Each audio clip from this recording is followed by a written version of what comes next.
Dear candidates, evaluation committee, supervisors and audience. It's a pleasure for me to welcome you to the trial lecture of PhD candidate Astrid Gravdal Vølstad. My name is Jorunn Sem-Fure and I'm the Dean at the Faculty of Social Sciences and History here at Vølstad University College, where Astrid Gravdal Vølstad has held her PhD position. This is the 27th trial lecture and public defense, which is conducted through the PhD program, Health and Social Sciences, Professional Practice, Terms and Development, offered by Vølstad University College and Molde University College. And it's the 10th anniversary this year for this program. The agenda for the day is as follows. The candidate presents her trial lecture, and she has a maximum of 45 minutes available, including questions and comments from the evaluation committee. After the trial lecture, there will be a break until 12:15, where the committee will decide whether the trial lecture is approved as part of the final exam for PhD. In the trial lecture, if the trial lecture is approved, the defense of the doctoral thesis starts just after the approval is known, that is to say 12:15. I remind you that this is an exam, and therefore I ask you to be back in this auditorium well before 12:15 so that the exam can go as planned. When the defense is finished, those who have signed up for the reception are welcome to the canteen in the Hans Strøm building, where coffee and cake will be served, and there will be an opportunity to bring greetings to the candidate. I ask you to turn off your cell phones. Immediately after the public defense, the committee will withdraw to decide whether the defense can be approved. The result will be announced during the reception hosted by Prorektor Eirik Søvik. Now I move on to the more formal introduction to the trial lecture. Astrid Gravdal Vølstad submitted her doctoral thesis on the 21st of July 2025 to Vølstad University College and Molde University College, where she asks to have the work assessed for the PhD degree. Vølstad has been a PhD candidate in the program Health and Social Sciences, Professional Practice, Terms and Development. And the thesis is entitled Mandatory Reporting of Intimate Partner Violence, Experiences and Perspectives of Victims and Perpetrators. Her supervisors have been, and I ask them to rise, Solveig Karin Bø Vatnar, psychology specialist at Oslo University Hospital, and Professor 2 at Molde University College, has been main supervisor, and co-supervisor have been Kevin Stewart Douglas, professor at Simon Fraser University, Canada, and researcher at Oslo University Hospital. The committee that was to evaluate the doctoral thesis has been Annika Maria Desiree Melinder, professor of clinical psychology at University of Oslo, which is first opponent, Elizabeth Cook, senior lecturer, PhD in criminology at City of St. George's University of London, second opponent, and Atle Ødegaard, professor in interprofessional collaboration at Molde University College and professor 2 here at Vølstad University College, which is third opponent and leader of the committee. In accordance to the committee's statement, Vølstad University College and Molde University College have found the doctoral thesis worthy of being defended for the PhD degree. And the candidate will now give a trial lecture on the following stated topic: challenges and opportunities in psychology research on partner violence, bridging theory and empirical evidence. I give you the floor.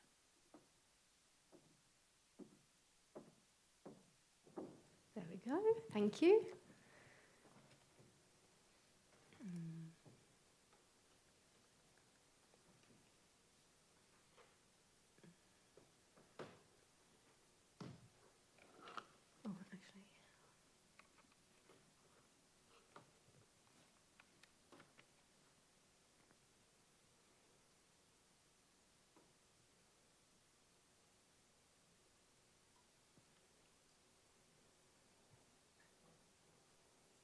There we are, yes. Presiding Dean, distinguished members of the committee, colleagues, family and friends, challenges and opportunities in psychological research on partner violence, bridging theory and evidence. This is the topic I was asked to give a presentation on, and it is quite a broad one. So to be able to have a 45-minute presentation, I've decided to narrow it down a bit. I will start my presentation by describing this process. Psychological research on partner violence or intimate partner violence, which is a quite long term to say, so I will say IPV. This can encompass a broad range of topics. For instance, we can study the effects of IPV on psychological processes and mental illness. We can look at attitudes towards IPV or help seeking. But the topic that first came to mind to me when I saw the title was, why do people perpetrate IPV? And I've chosen this topic both because I think it's an interesting one and because there are several theories and empirical studies that have tried to provide an answer to this question. And that seemed very relevant given that I was asked to bridge theory and evidence. So in this presentation, I will present psychological theories about IPV perpetration and to what extent these theories are supported by empirical evidence. The theories that I present will be based on review literature of different theories and including what I've found from systematic reviews and book chapters. And in the work with this presentation, I identified around 50 different theories. So I've decided to focus on those that are the most consistently presented in the review literature and those that are presented in the most recent literature. However, there are undoubtedly many other theories that could have been included. Regarding the empirical evidence, I have mainly focused on systematic reviews and meta-analyses of the effects proposed by different theories, so often effects associations between IPV and different psychological factors proposed to be linked with IPV. I also use the description of empirical evidence that is described in the different review literature. And because I will talk a lot about different findings, instead of repeating myself over and over again and saying they found an effect, an association between X and IPV, I will sometimes just say they found an effect of X. That will mean that they found an association. Challenges and opportunities will be addressed throughout by reviewing theories and evidence, and thus looking at challenges and opportunities of using psychological research to understand intimate partner violence.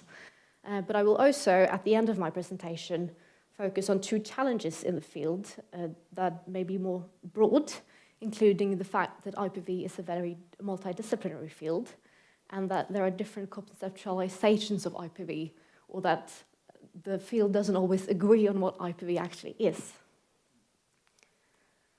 And this is also a good place to start because it's important to have an understanding of what IPV is before going into theories that try to explain it.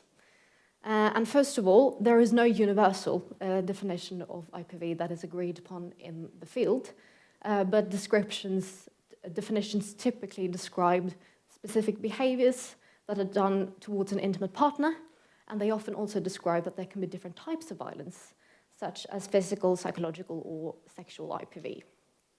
For instance, the World Health Organization has this definition. Intimate partner violence refers to behavior within an intimate relationship that causes physical, sexual, or psychological harm, including acts of physical aggression, sexual coercion, psychological abuse, and controlling behaviors. This definition covers violence by both current and former spouses and partners. Using a historical lens, different academic disciplines have also conceptualized IPV differently. For instance, feminist theorists have described IPV as violence and tactics used by male partners against the female partners in order to exert control and power over the partner. This has been challenged by family violence theorists who pointed to the fact that women can be perpetrators and men can be victims, and that IPV also happens in same-sex relationship and can also be perpetrated by both partners or be bidirectional. And family violence theorists described IPV more as a part of a family dynamic or as a tactic used to deal with conflicts. But this again was criticized for not being able to account for the large gender difference we see, particularly in the more severe IPV, and also that it ignored the fact that in many IPV relationships you see that there's a power and control dynamic that this couldn't explain. And these different perspectives still coexist in the field, but it's not always articulated what definition is used when IPV is discussed, neither in theoretical papers or in empirical studies. And I will return to this topic later, but for now, in my presentation, I use a very broad definition of IPV, describing it as violence, which can vary in nature, persistence, and severity, used against a partner. Now, moving on to the theories of IPV perpetration, I will talk about some theories that describe the role of experience, some that describe specific psychological factors, and some theories that describe the impact of several different factors. But before going into the specific theories, I will give you an overview of how the psychological theories are placed in the landscape of theories about IPV perpetration.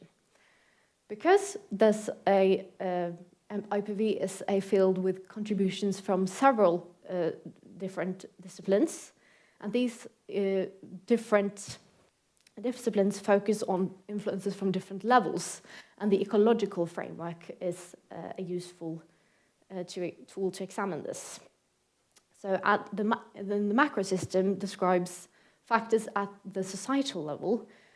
For instance, feminist theories highlight that norms like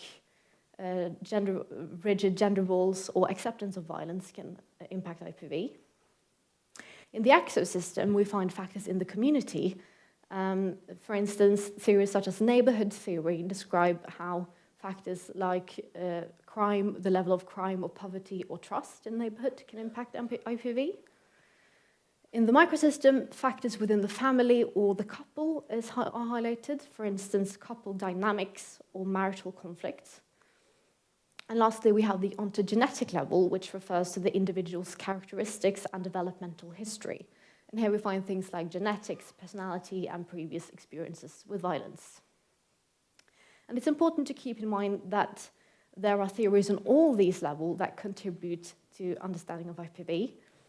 But as this topic is on psychological theories specifically, I will zoom in on the two innermost levels. But even within these levels, there are perspectives I won't go into. For instance, the role of genetic or biological factors or evolutionary perspectives. The first theories I will describe are theories that focus on how individuals are influenced by their experiences. And the concept of intergenerational violence, transmission of violence, describes that children who grow up with violence in the family have a higher likelihood of becoming victims or perpetrators themselves. And several meta-analyses and systematic reviews of longitudinal studies have found an association between adult IPV experiences and both being subjected to IPV, to child abuse and witnessing IPV among parents. However, the effect sizes identified as small, indicating that childhood experiences can't explain everything about IPV perpetration, but they can explain an important part. There are also different proposed mechanisms to explain this link, and I will describe those proposed by social learning theory, attachment, and trauma. Social learning theory was proposed by Bandura in 1977 and describes how much of human learning happens through observation rather than direct experience. So we learn by observing others' action and also how others again react to those actions. And it has been proposed that children learn IPV from watching their parents, both by learning and modeling their behavior, but also by accepting and normalizing violence. And a related theoretical perspective, the gender-specific modeling hypothesis, describes that children are also more likely to model the behavior of the same-sex parent. So, according to this hypothesis, boys should be more likely to perpetrate IPV as adults, while girls should be more likely to be victims. And I should note that this is based on a view of IPV as a very gendered phenomenon.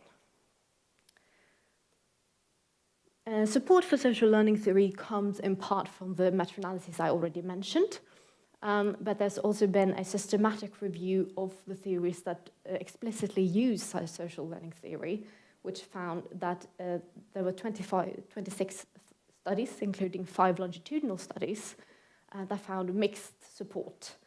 So they found support in 14 studies and 4 of the longitudinal, but there was partial and or no support in others. Regarding the gender-specific modeling hypothesis, there was also mixed findings in different meta-analyses, and notably, Smith-Marek et al. Examined specifically whether there was a higher risk of perpetration among individuals who grew up with violence from the same-sex parent. So not just looking at whether women became victims or men perpetrated violence, but looking at the gender of the perpetrator. And they did not find support for this. They did not find this effect. Another theory that proposes a mechanism for the link between childhood experiences and adult IPV is attachment theory. And this was proposed by Bowlby and described how early caregiver relationships shape patterns of relating to others and oneself. When we are born, humans are extremely vulnerable and are dependent on others, such as our parents. And Bowlby proposed that we have an innate attachment system that is designed to keep us close to our caregivers for safety. And if caregivers respond consistently and sensitively, we develop trust and a secure attachment. If responses are inconsistent or harmful, on the other hand, we can develop attachment insecurity. And it was proposed that such attachment patterns or attachment styles remain with us throughout life and shape how we think about ourselves and others and our relationships to others. And Hazan and Shaver have also further elaborated the theory to include attachment in adult relationships. A systematic review by Vølstad et al. In 2018 found that there were varied findings regarding the role of attachment in IPV, but more recent meta-analyses have found that there is a small to medium effect of attachment. Additionally, 2 meta-analyses have found an association between parental IPV and insecure attachment in the children, and also found, one of the meta-analyses also found that the younger the children were, the stronger the effect was, which is in support of attachment theory, which posits that the earlier interactions are the most important. So there is a link between parental IPV and insecure attachment. The last theoretical perspective that explains the link between early childhood experiences and IPV perpetration is the trauma perspective. And according to this perspective, traumatic experiences affect normal psychological development, such as attachment, personality, emotion regulation, self-control, and stress management. And these, again, are all linked to IPV. Additionally, experiencing traumatic events, and maybe also particularly experiencing trauma over a prolonged period of time, which is often the case with domestic violence, can lead to becoming hypervigilant, which includes both a physiological reaction, but also a high likelihood of interpreting things as more harmful or as threats. And this again is linked to aggression.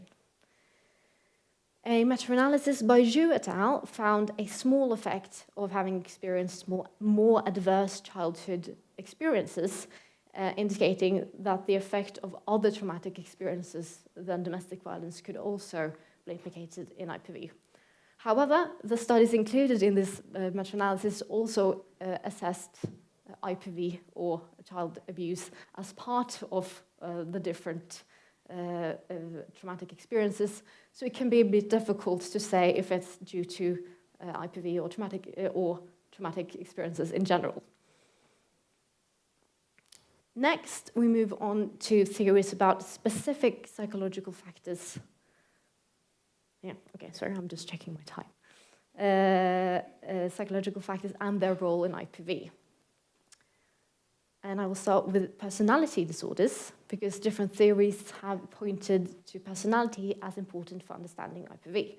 Dutton described that through attachment processes, individuals who are subjected to maltreatment early can develop an abusive personality or borderline personality, which he described as individuals who, at the one side, desired intimacy, but at the same time intensely feared abandonment and rejection. And this was thought to lead to outbursts of aggression when individuals feel particularly threatened or vulnerable in the relationship.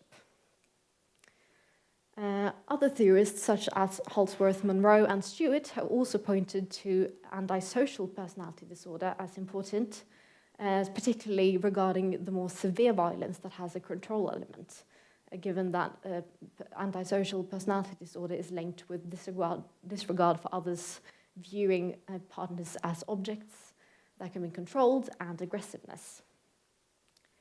And 3 meta-analyses have found small to moderate associations between IPV perpetration and both borderline and antisocial personality disorder. And one of the meta-analyses also examined other personality disorders and found support for this as well. Emotion and emotion regulation is also proposed to be important in IPV, as it facilitates problem solving, attentional focus, development, and maintenance of social relationships. Strong emotional activation is also linked with a high likelihood for impulsive action rather than thoughtful consideration of the situation. So individuals who struggle with emotion regulation may have a higher likelihood of acting aggressively if they experience intense emotions they are unable to control. 5 meta-analyses have examined the effect of different emotions and found a small to moderate effect of emotion regulation, a moderate effect of anger, hostility, and internalizing emotion, and amazingly a large effect, some of them find, of alexithymia, which refers to the difficulty in identifying and expressing emotions. They also found that there was a stronger effect of anger and hostility the more severe the IPV was in 2 of the meta-analyses. Self-control theory emerged from the work of Gottfredson and Hershey and suggests that limitations in self-control is associated with criminal behavior, including IPV. And self-control in this context describes impulsivity, poor planning, and limited insight into consequences. And in a review of studies that specifically used self-control theory, Meyer et al. Found that though only a few studies had examined it, there was support for it. And meta-analyses have also found small effects of impulsivity and coping skills, medium to large effects of working memory, switching attention, cognitive ability, and planning ability. And additionally, there have been associations between IPV and related concepts, like being under the influence of alcohols or drugs, and ADHD. Cognitive theories focus on how individuals' expectations and interpretations of their experiences can lead to the use of IPV. Schemas, implicit theories, or beliefs are mental frameworks for organizing information that sort of acts like templates for understanding the world. And these influence how we interpret new experiences and also rationalize our behavior and could include things like viewing IPV as normal or acceptable, viewing women as objects, strong traditional gender norm beliefs, believing that the partner is to blame for violence, or that you have no control of your own actions. In social information processing theory, the focus is not only on general cognitive tendencies like beliefs, but also how they interact in specific situations. Individuals interpret all the specific situations, and an error in social information processing could lead to interpreting, for instance, a partner as more hostile or dismissive, which again affects how you act. And after having acted, you again interpret the situation, for instance, by which also could affect how likely it is that you will do it again. For instance, if you think to interpret it as something that happened because of provocation from the partner.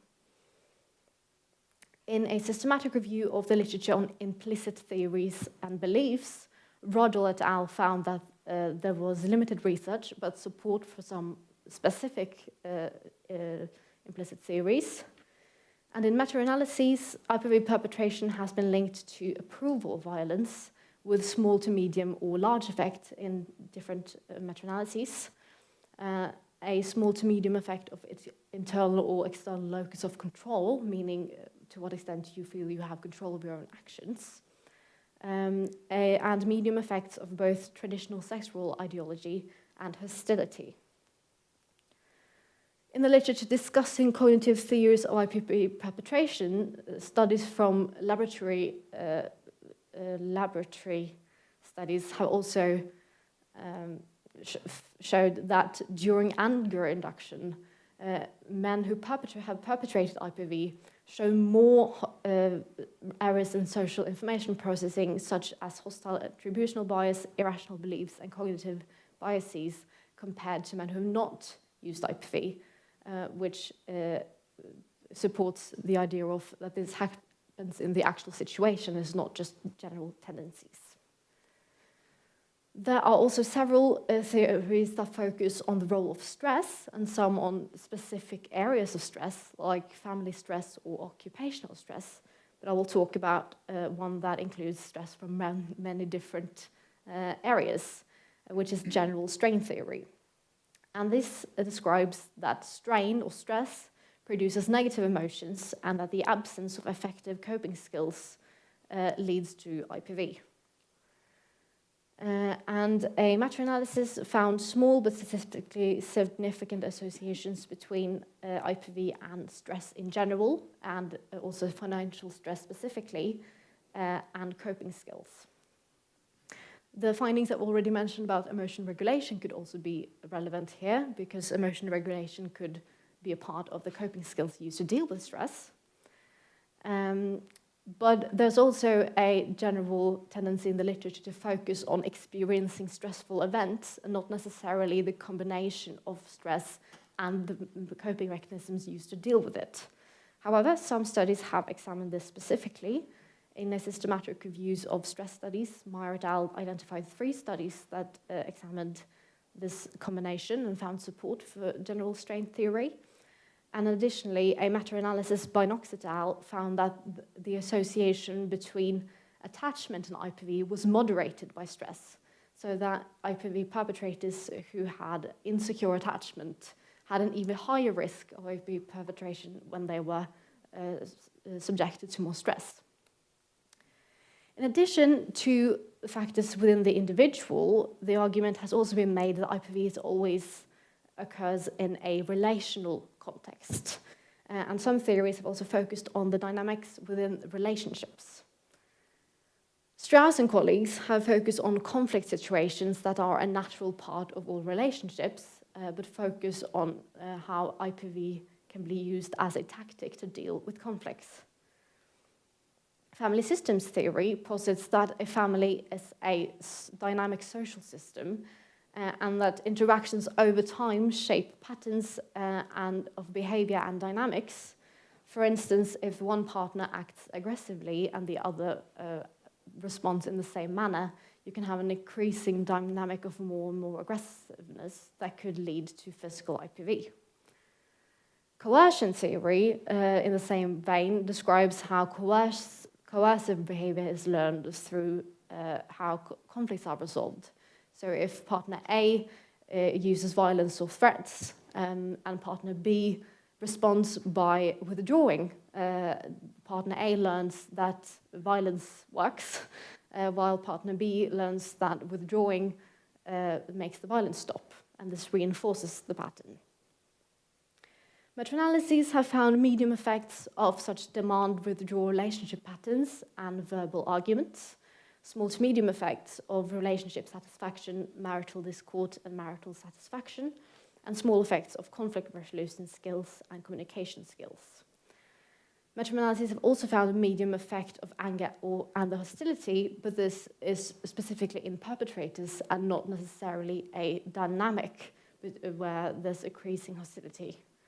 However, this has been pointed to as in the theoretical literature, the literature that describes theoretical approaches, that there have been studies that show that such patterns of increasing hostility can be used to differentiate couples who are distressed, but where there is not IPV, and IPV couples. To sum up the specific theories, several different mechanisms and factors have been proposed to have an influence on IPV, but the empirical evidence generally suggests small to moderate effects, and that one factor is not enough to explain IPV. Therefore, different theories have proposed that we combine factors, and there are similarities among these different theories. So I will focus on the two that are the most discussed in the most recent literature, which is the general aggression model and the I-cubed model. But I should also mention the ecological model that I described in the introduction, the background situational model, and Bell and Naugle's contextual framework. The general aggression model describes a sequence of processes that explain whether an individual will act aggressively or not in a given situation. And it emphasizes that this process is influenced both by individual factors, such as genetics, biological processes, traits, beliefs, and goals, but also situational factors, such as aggressive cues, provocation, frustration, pain, alcohol, or incentives. And the person and the situation they are in act as inputs in this model and go into the individual's internal state, which describes both their affect, their cognition, and their arousal. And they make automatic attributions that then can lead into either an impulsive action or a thoughtful action based on both goals but also cognitive capacity, like emotion regulation, for instance. And the output, again, goes into the situation and the process continues. In the I-cubed model, which is the newest model described from 2014, we have 3 I's in the model. And these are instigation, impellence, and inhibition. Instigation refers to all factors in the situation or events that can provoke anger or frustration. Impellence describes all factors that increase the likelihood of aggression, which could be attributions, personality factors, or stress level. And so instigation and impellence together create the motivation to act aggressively, but an individual may not end up acting aggressively because we also have inhibition, which describes all the factors that lead to an override of the impulse of acting aggressively, such as coping skills, emotional regulation, but also other things like being under the influence of alcohol. And the model also proposes that there is a particularly high likelihood of aggression if there is high instigation and impellence, but low inhibition. And it's also emphasized that all these factors interact. And there are important similarities among multifactorial models, including that they focus on personal and individual factors, and that they include and emphasize the interpretation process and also regulation. And perhaps the most important evidence for these models comes from the fact that one factor seems insufficient to describe IPV. So including more factors than should, in theory, explain more. However, I have not found any meta-analyses or systematic reviews that specifically examine interaction effects or the effect of having multiple risk factors. And I've also not done a systematic or comprehensive search into this, but I have found some studies. For instance, a longitudinal study by Smith et al. Found that they measured 10 different domains of risk in adolescents and found that for each extra risk domain you had a higher likelihood of perpetrating IPV as an adult, specifically 1.18 to 1.25 times higher per additional risk factor. Additionally, I found a variety of individual studies that examine the moderation or interaction of different specific factors, such as emotion, stress, emotional regulation, and other coping skills, attachment, childhood experiences with violence, and alcohol use. So to sum up, psychological theories of IPV perpetration include both theories examining specific factors and multifactorial models, and the empirical evidence to support the latter. I should also mention that there is mostly correlational evidence for this, but there have also been some longitudinal studies. And an important strength is that there have also been several meta-analyses that have examined these factors, which makes it much more robust than if we had to rely on individual studies. It also made my job easier because I could rely on meta-analyses. And as a second note, from working with this presentation, I've also observed that there are a lot of theories out there and that they're not consistently presented in the review literature. So different systematic reviews and book chapters sort of pick different theories, which could indicate that there's a lack of theoretical coherence in the field. But it could also be that in recent years there's been more and more focus on these multifactorial models. So the focus has sort of shifted. And a second note is that there are also some important risk factors that have been identified in research that are not included in the theoretical perspectives. For instance, alcohol and drugs and psychopathology have been identified as important risk factors, but they are not consistently linked with any theoretical description. They are often, sometimes at least, mentioned in the different review literature, but they're not linked to a theory, which again could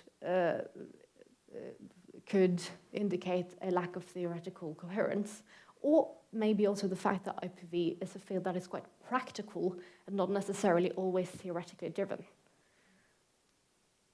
Having presented the main psychological theories of partner violence and the empirical evidence, I now move to two of the challenges and opportunities in the field, which concern IPV as a multidisciplinary field and the fact that there is not always consensus about what IPV is. And as I described in the introduction, the study of IPV comes from different fields which focus on different factors on different levels.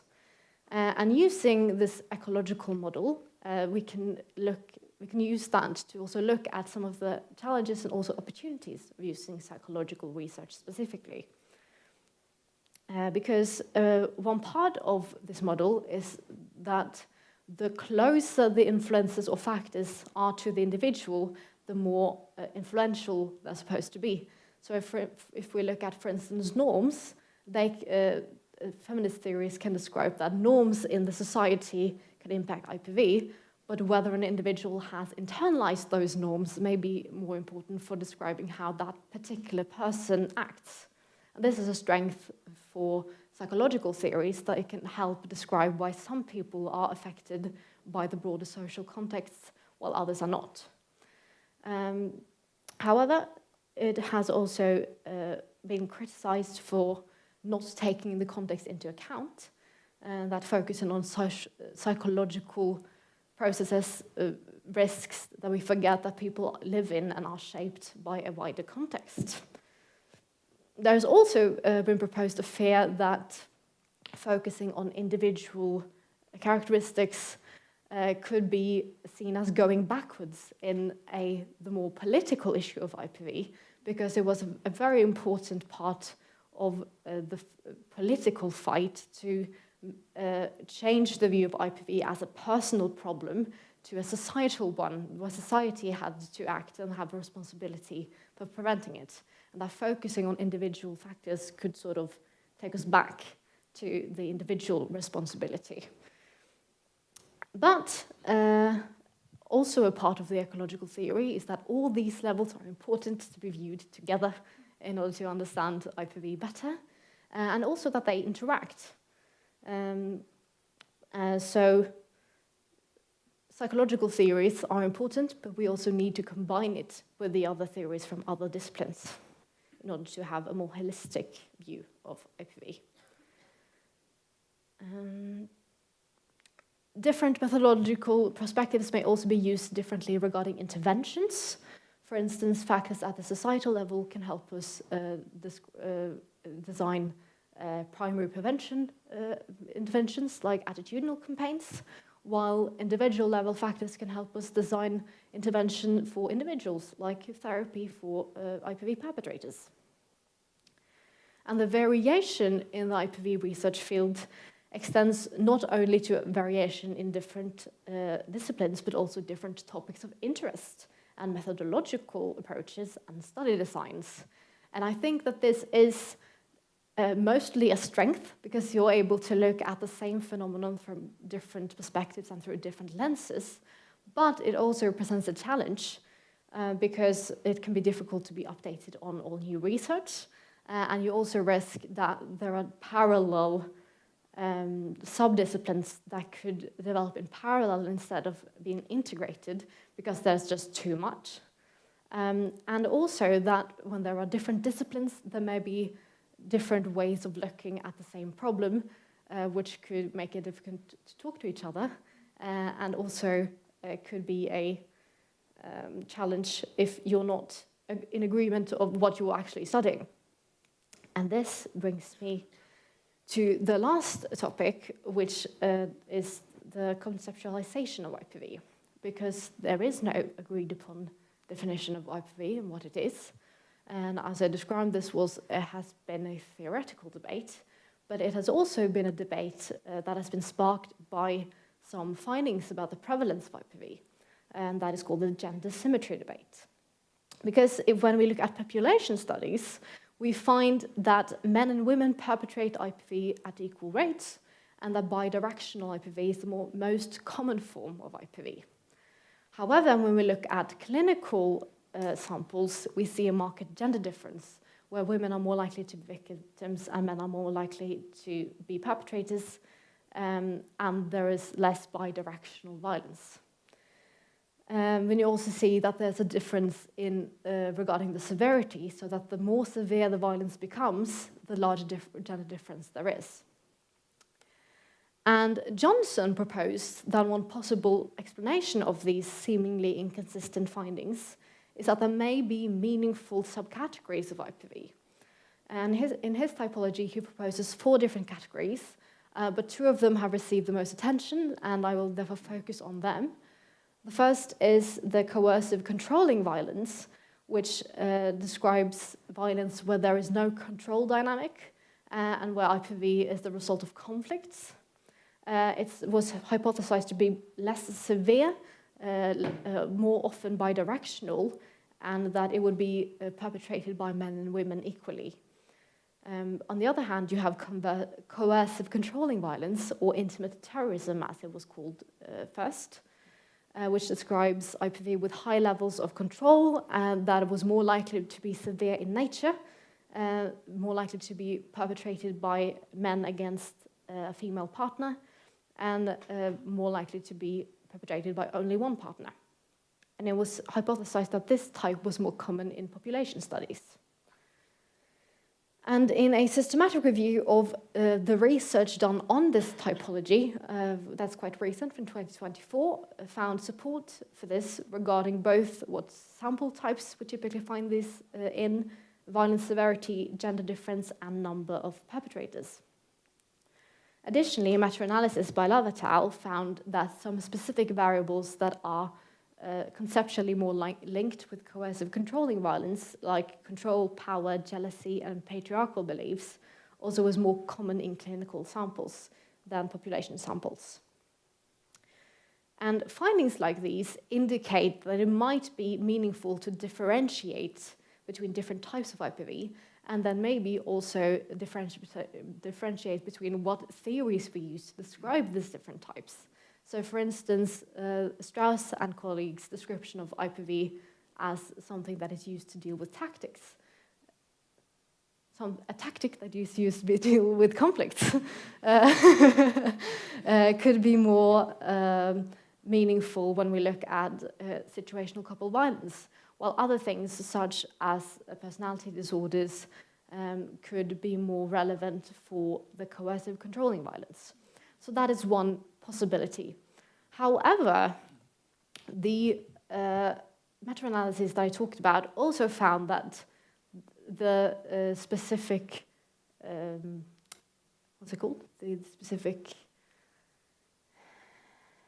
variables that they examined, like control and power differences, was not absent in the population studies. It was just a larger effect in the clinical studies.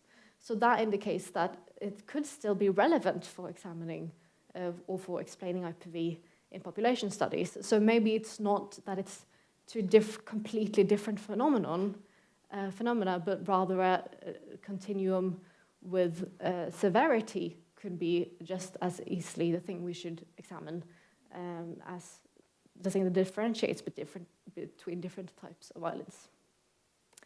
It could also be that IPV is too complex and we can't really differentiate between different types, and that the multifactorial models that have been proposed is the best way to go.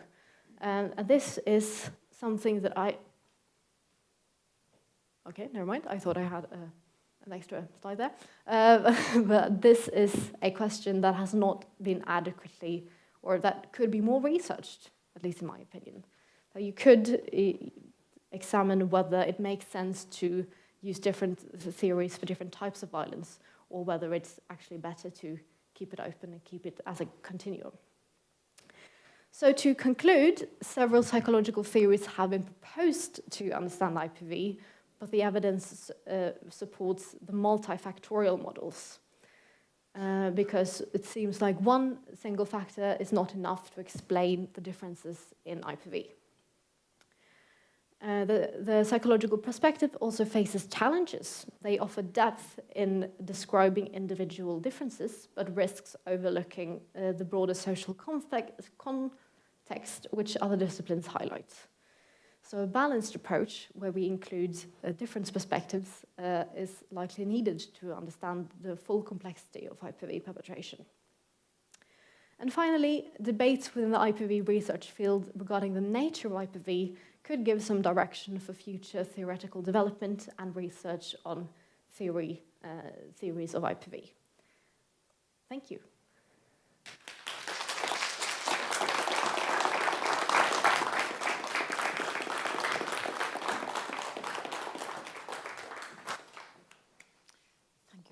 I thank the candidate. Are there any immediate questions from the committee?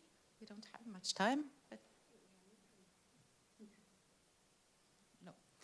So then we take a break. I ask you to be back 12:15 in well time. So we will have the defense. So 12:15 back here.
Dear candidate, evaluation committee, supervisors, and audience. I would like to announce that the evaluation committee has approved the trial lecture, which Astrid Gravdal Vølstad has earlier today, with the topic Challenges and Opportunities in Psychological Research on Partner Violence, Bridging Theory and Empirical Evidence. For those of you who were not present during the trial lecture, I repeat that Astrid Gravdal Vølstad submitted her doctoral thesis on the 21st of July 2025 to Vølstad University College and Molde University College, where she asked to have the work assessed for the PhD degree. Astrid Gravdal Vølstad has been PhD candidate in the PhD program Health and Social Sciences, Professional Practice, Terms and Development. And her thesis is entitled Mandatory Reporting of Intimate Partner Violence, Experiences and Perspectives of Victims and Perpetrators. The doctoral thesis is based on the Doctorate Health and Social Sciences Professional Practice, Terms and Development, which is given jointly by the colleges in Vølstad and Molde.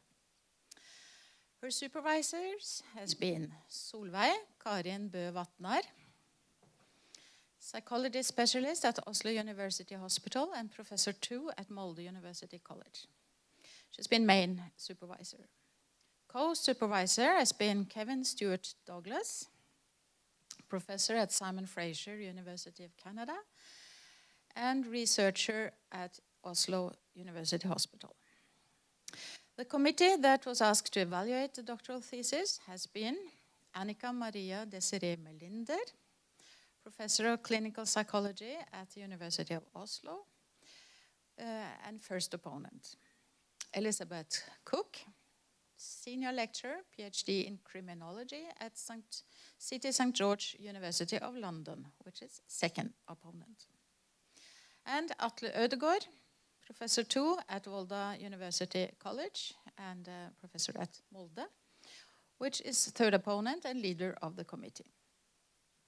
In accordance with the committee's statement, Vølstad University College and Molde University College have found the doctoral thesis worthy of being defended for the PhD degree. And the doctoral candidate has given and received approval of the trial lecture as part of the final PhD examination. Therefore, it's a great pleasure for me to welcome you to this public defense at Vølstad University College. Before we start, I ask you to turn off your cell phones. And I now give the floor to the candidate, Astrid Gravdal Vølstad, for a short presentation of 20 minutes of her thesis.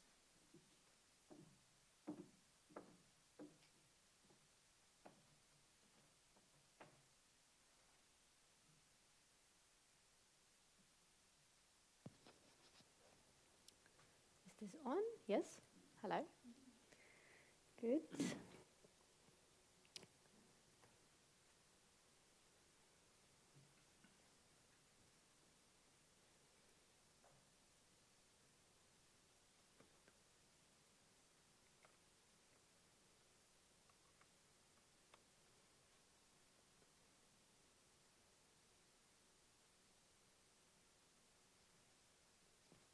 You can't see that? Is that something you should fix or me? Hang on.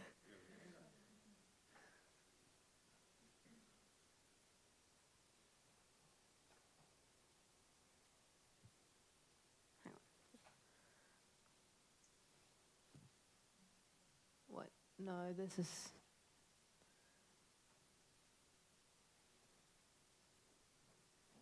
I'll look for... Oh, okay. Nice. Good. I will present my thesis, which is called Mandatory Reporting of Intimate Partner Violence, Experiences and Perspectives Among Victims and Perpetrators. And I'll present the main findings of the thesis. I'll also mention that this research has been done as part of a larger research project called Man Report IPV. A bit of background first. Intimate partner violence, or IPV, is a global health, justice, human rights and social problem with detrimental consequences for health and a large societal cost. Over time, it has changed from being considered a private problem to a public and societal one, and there has been increasing focus on the society's role in preventing and stopping IPV. And in this context, several countries, among them Norway, have implemented mandatory reporting laws, which differ between countries, the specific laws, but generally describe a duty to report or do some other action if one learns of IPV.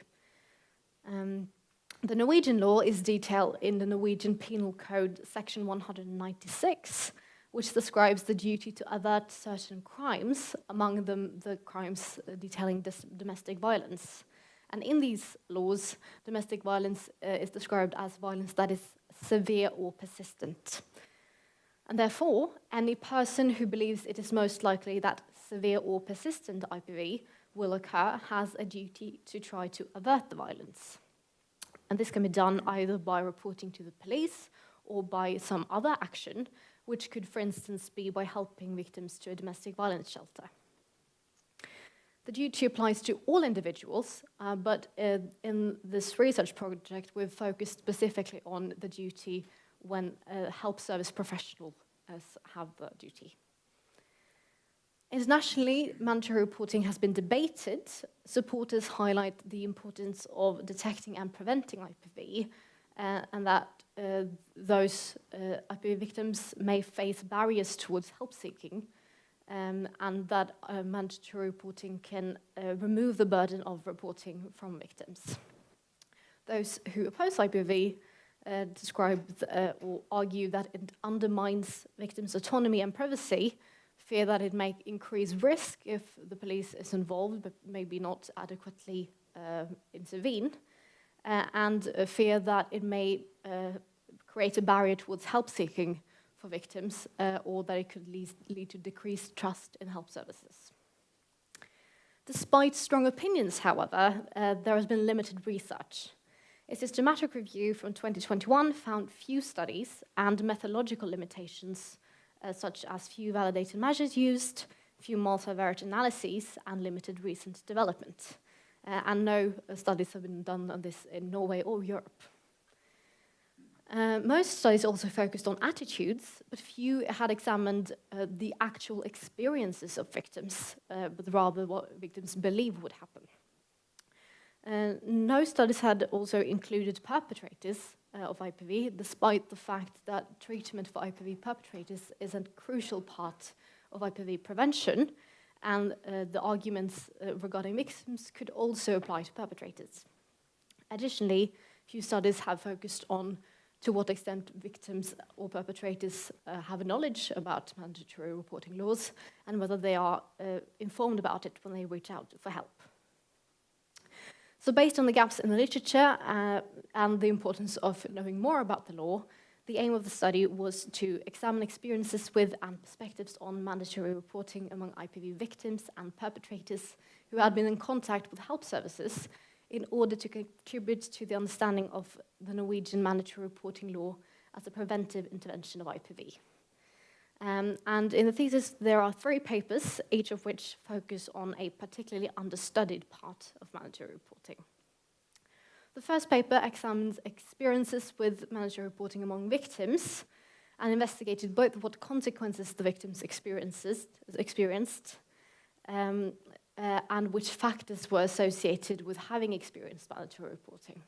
And here we were particularly interested in whether the characteristics of the IPV the victims had been subjected to would be associated with mandatory reporting, given that the mandatory reporting applies when there is a risk of severe or persistent violence, and previous experiences is one of the best risk factors we have for future risk.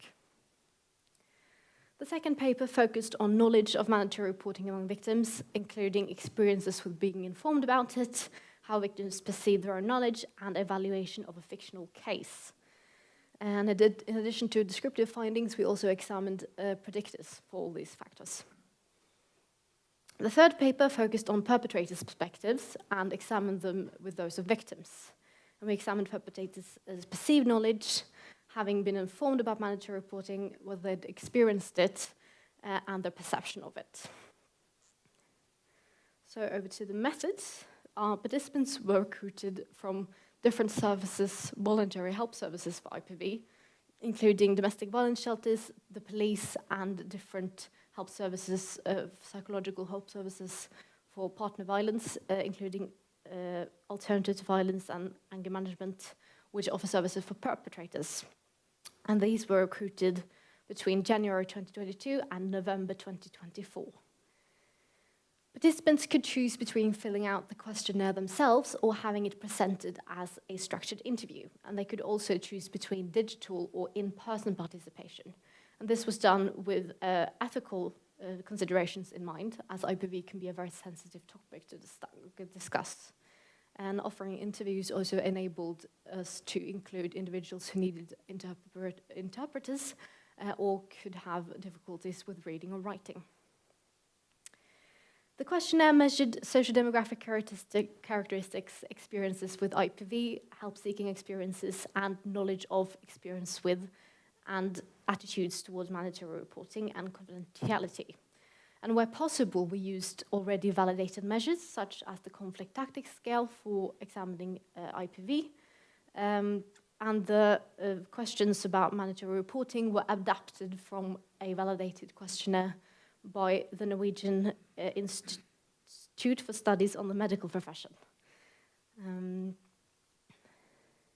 The statistical analyses used include the descriptive statistics and multivariate ordinal and logistic regression analyses. And because there is limited previous research in this area, and because of the relatively small sample size, we used an analysis strategy called the purposeful selection approach. And this includes first doing univariate analyses, and then based on a pre-selected criterion, including variables in a second step where you add similar variables in multivariate models, for instance, based on social demographic variables together and IPV variables together, and then those who again reached the threshold were added in a final multivariate model. And we used slightly different criteria for the different papers, as the first paper was more exploratory in design than the other two. So we used a p less than 0.25 for the first paper and 0.20 for the other two. Moving on to the results. In the first paper, we examined the experiences of those who reported having experienced mandatory reporting, which was 39 of 86 victims. And they generally described experiencing positive consequences, that it was followed up on thoroughly, and a few lost trust, which supports mandatory reporting as an important intervention, and also has the advantage of examining actual experiences and not just beliefs. That being said, about as many agreed as disagreed that it also could have negative consequences, which highlights that experiences may be very complex. And this is important to point out because previous research has tended to view mandatory reporting as either very good or very bad, but our findings suggest that it may be more complex than that. In the first paper, we also examined to what extent IPV characteristics and socio-demographic and contextual variables were associated with having experienced mandatory reporting. And unlike what one could expect, we did not find that the characteristics of the IPV the victims had been subjected to were associated with having experienced mandatory reporting. And this questions whether the risk of severe or persistent IPV is consistently used as the criteria for using mandatory reporting. And our findings can't tell us why, but some possible explanations could be that there is limited knowledge or a belief about mandatory reporting as a higher threshold, or that professionals assessed the risk as lower due to being uncertain or maybe not having as much information as you get in research projects, but also possibly a fear of breaking confidentiality and trust. In the second paper, we examined knowledge about mandatory reporting among victims, and we found that most had been informed about mandatory reporting, at least to some extent, though around 40% had not been informed. However, fewer reported confidence in their knowledge, with the largest group responding that they knew the law to some extent. And the combination of this finding could suggest that when professionals inform victims about mandatory reporting, the information they give may not be sufficient to gain a good understanding of what mandatory reporting is and how it will apply to the victim's specific situation, which could indicate a need for more training among professionals, given other findings that professionals are uncertain about mandatory reporting. The participants also rated a hypothetical case and rated it generally in line with the law.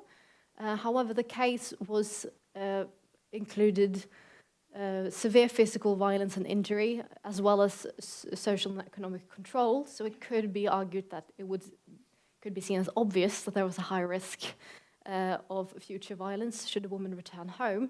So it's uncertain whether the participants used legal knowledge or more a general ethical evaluation of the case. So there are still important nuances within the Norwegian law that we don't know based on our findings if the participants grasped. We also examined which factors were associated with the different knowledge aspects, and we found that participants who were recruited from alternative to violence had higher odds of having been informed, which could indicate that different help services have different practices regarding information sharing.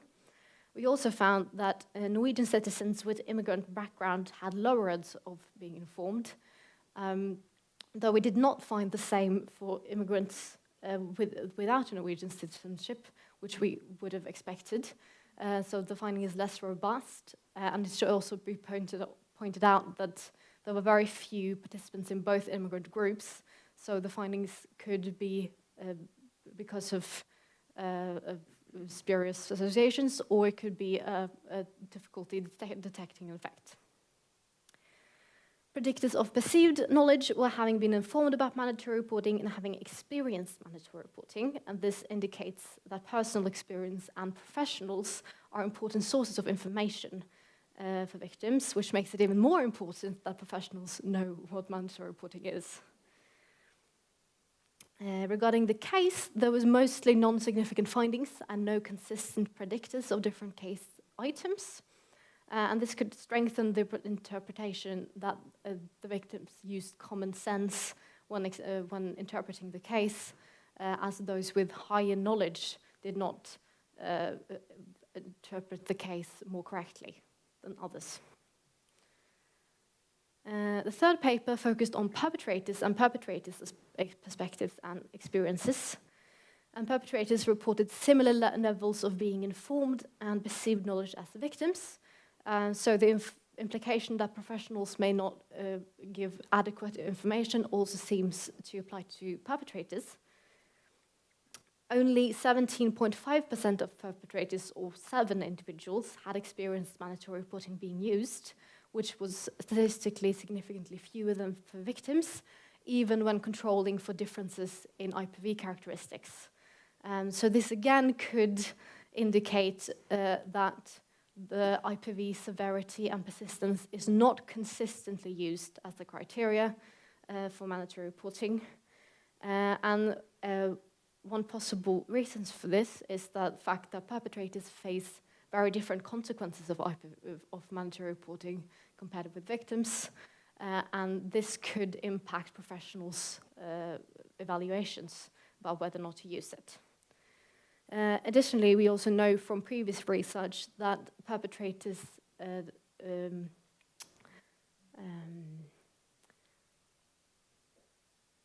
describe the violence they've perpetrated as less severe, which could impact the professional's ability to make correct evaluations. We also examined the perpetrators' perceptions of mandatory reporting using 4 items, and we found an approximate 60-40 split for all the items.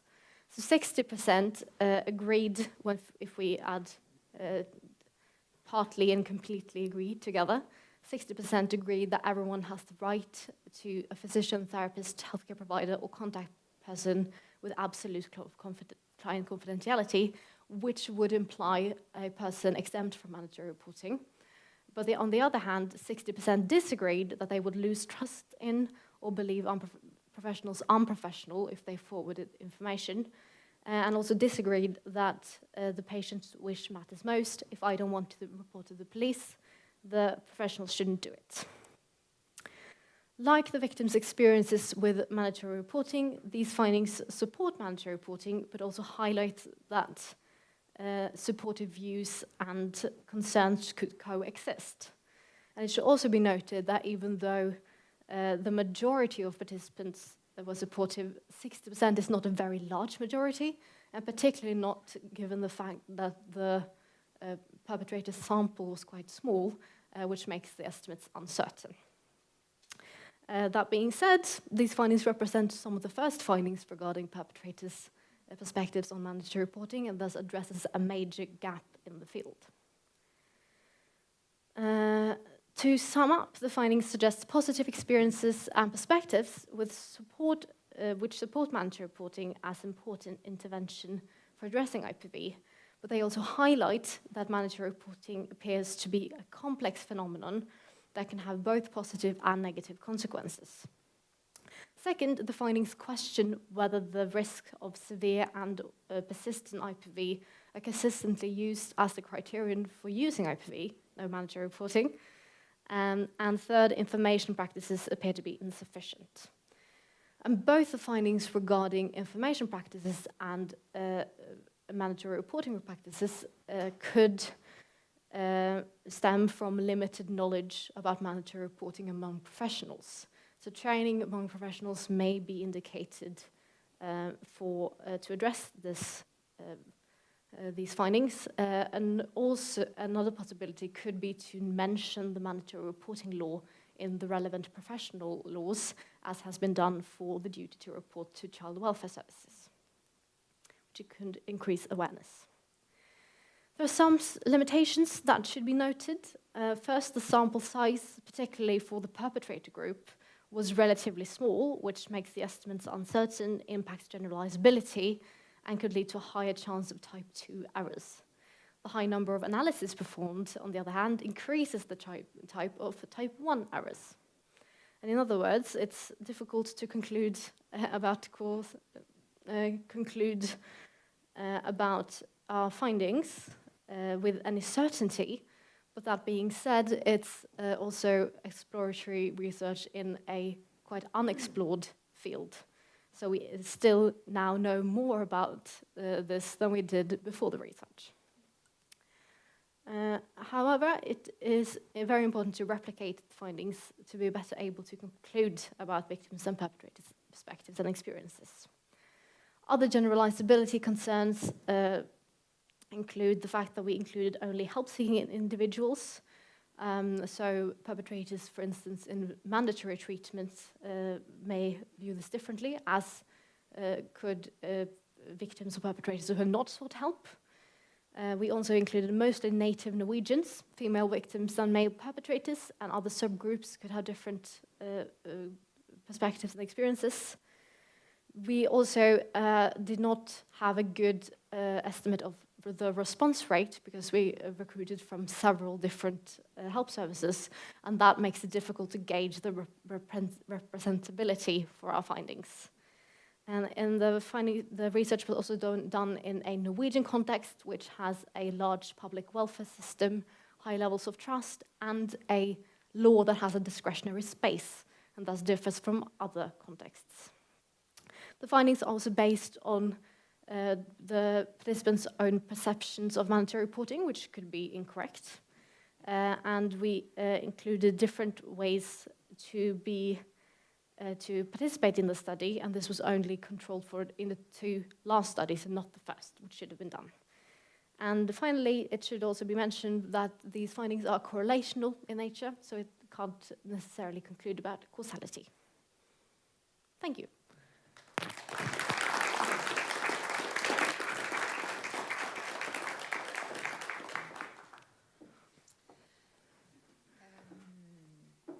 Thank you. Then we move on to the first opponent, which I call upon to take the floor. And I remind you, it is an opportunity to take the word for an ex auditorio, which must be reported to me during the break after the first and the second opponent. And if so, you need also to give me the specific answer you want to ask. So, but the floor is yours.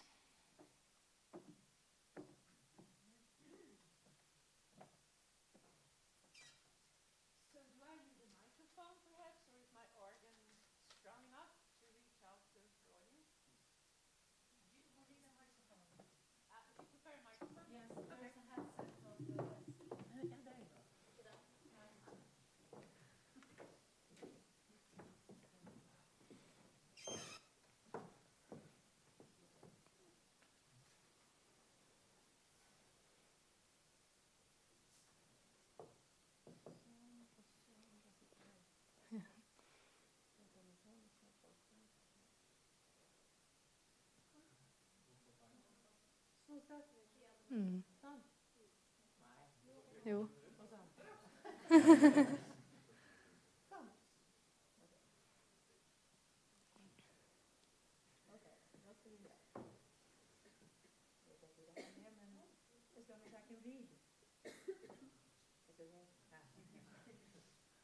And it's on? Not sure. Do you control it from above, or is it okay? You have to unmute it. Like this? Yeah. Oh, here we go. Okay, thank you so much, Astrid. You must be exhausted now after the the talk you gave. And I will also say thank you for inviting me and to be an opponent on this extraordinary, interesting dissertation. It has really been a pleasure to review the work that you've done and to reflect upon the very serious themes it considers. And, but it is so that for this very session, I have prepared some questions, some of which you already have addressed, which is good, but we might perhaps repeat them again. And I also want to discuss them, not to have like a short answer. I want you to elaborate. This is your day today. So I hope you will enjoy discussing the themes with me and later on with Elisabeth. Okay.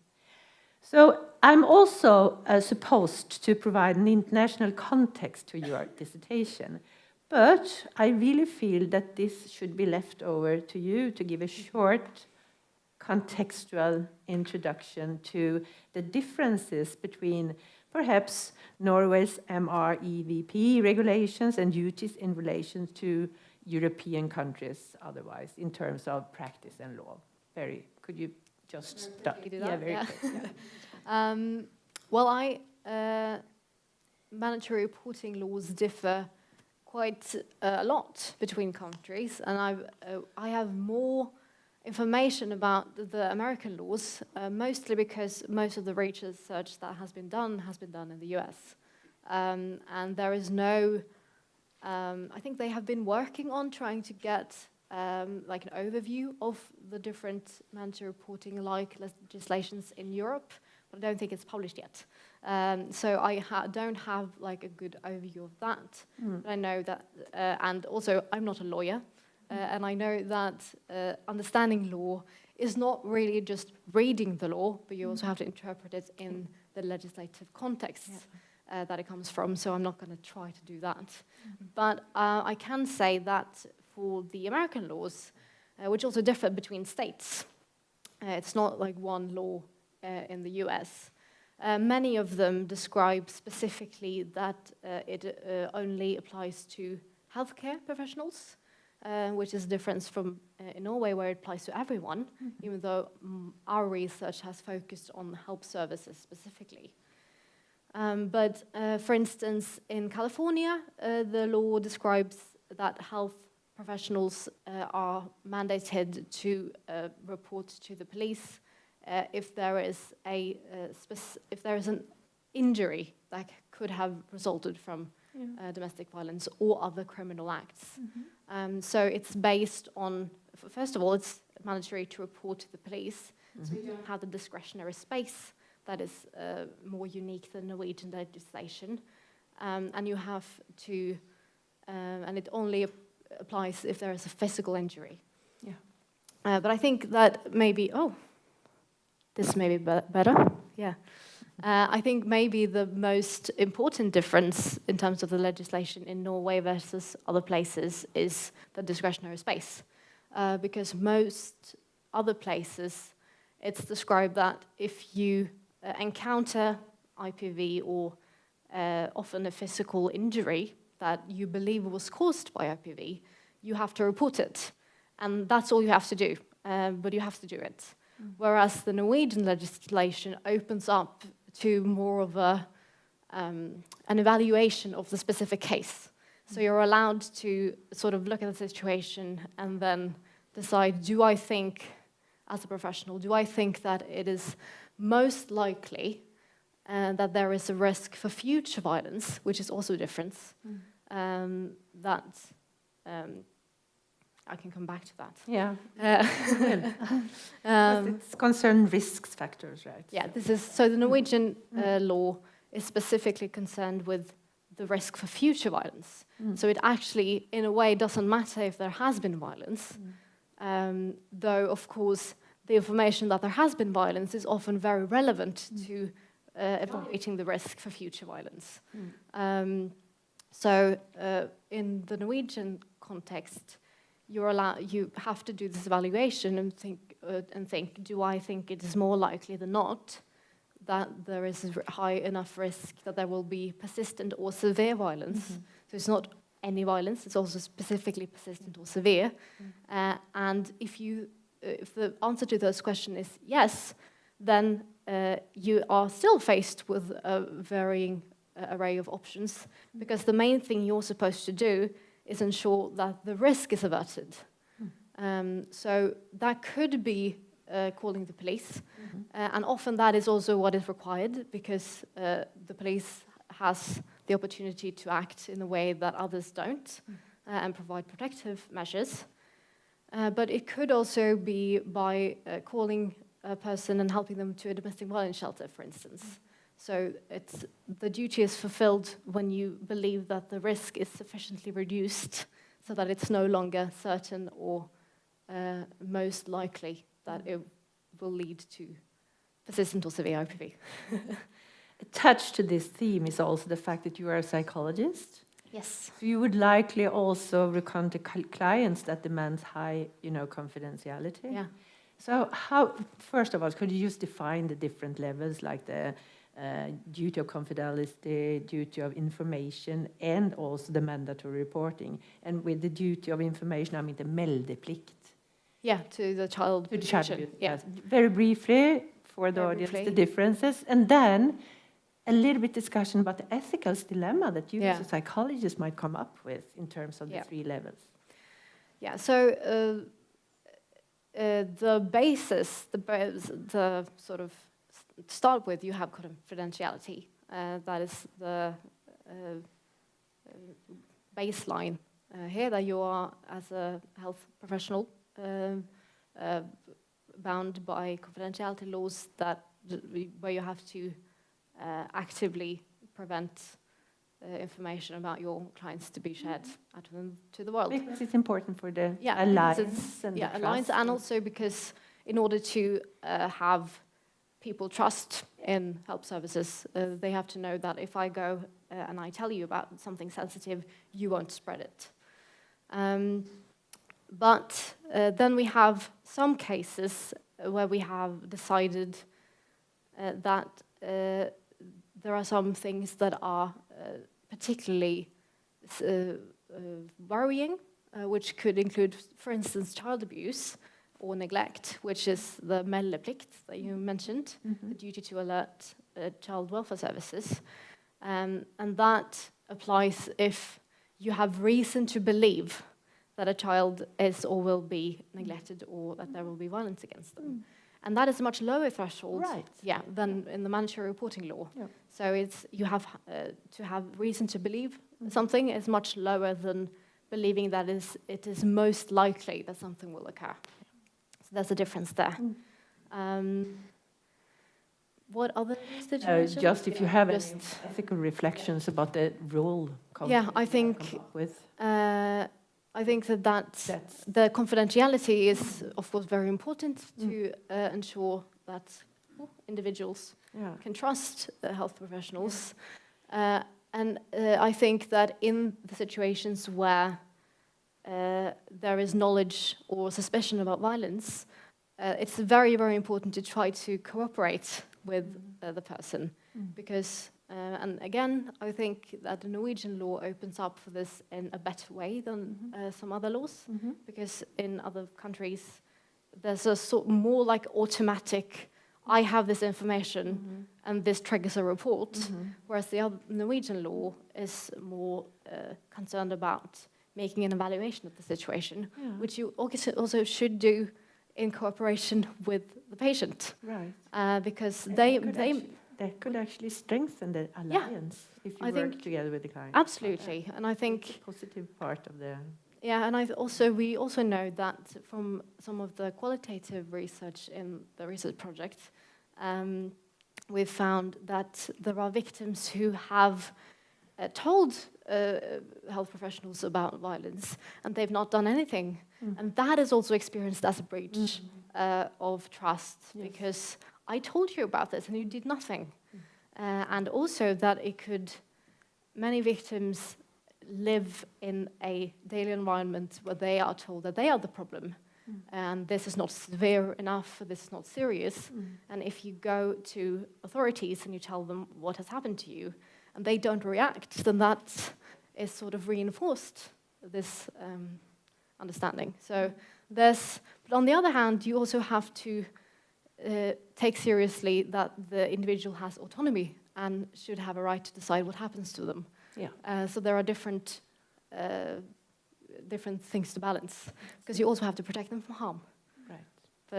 But I think that a very important thing is to try to keep these different concerns and work with them together as much as possible through cooperation. Thank you. So then I want to go back a little bit to the background of your thesis, the theory. But first of all, I'd like to ask you about your role in the project. It's a big project. You have a large number of collaborators. Yeah, we do. So what have you been your active part in? Have you collected data? Have you analyzed data? What have you done? Yeah, I have. I was lucky enough to come to sort of a set table. I was included in the creation of the questionnaire. That was sort of where we started. So there was already almost like a finished one when we came in, but I've also added and helped form that. And regarding the recruitment and data collection... Excuse me, the questionnaires. The questionnaires, yeah. Yes, all of them, like the conflict, that's a standard. Oh, yeah, no, that. Then you just decide that we're going to use this. Yeah. But deciding which parts of the questionnaire should be included and not, I was a part of that discussion. And then the recruitment, I've also had a considerable effort in. At first, the recruitment was sort of tied into the recruitment of other groups in the project. So first, we had a lot of, because we also asked professionals about their experiences and perspectives and attitudes. And some of the recruitment for victims and perpetrators sort of came through that. So we had data collection with a lot of professionals, and then we presented the research project and asked, could any of you be willing to help us recruit victims and perpetrators? And those who said yes, we received the contact information from. And in the beginning, me and a colleague shared these different contacts and called around to recruit participants. But when the qualitative data collection was complete, I took the responsibility. So I've had contact with around 80 different professionals. 80? 80, yeah. So there's quite a few. And had the main responsibility for data collection as well, though I had help with that as well. I think I did 60% of the data collected 60% of the data that I have, and I've also helped with collecting the Perpetrators data. So you've been into all the phases of the study, except from the except main for the main- design. yeah. Of course, that's typical when you have a large project that you hire PhD students, and unfortunately you're not there from the beginning. But no one can blame you of that, because that's how the word is. Good. I won't. So I found your research question very straightforward, but I did lack some, elaborated theoretical perspective. Yeah. We wrote that in our evaluation. Yeah. But after hearing your trial lecture, this critical point was about absent. I Okay. think you really integrated the theoretical part very excellent, and I was thrilled to listen to you. And I just wonder why you didn't include that in your thesis. Yeah. I mean, why did you not provide a good and sound theoretical background? You had a lot of references, but you did not go in deep with them or explain them in terms of a model or anything. So what was the rationale behind that choice?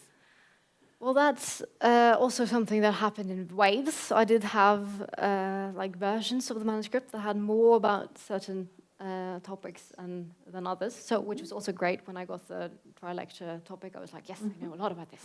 I've written a lot about this. But I think that I wanted to focus on mandatory reporting more than IPV in itself.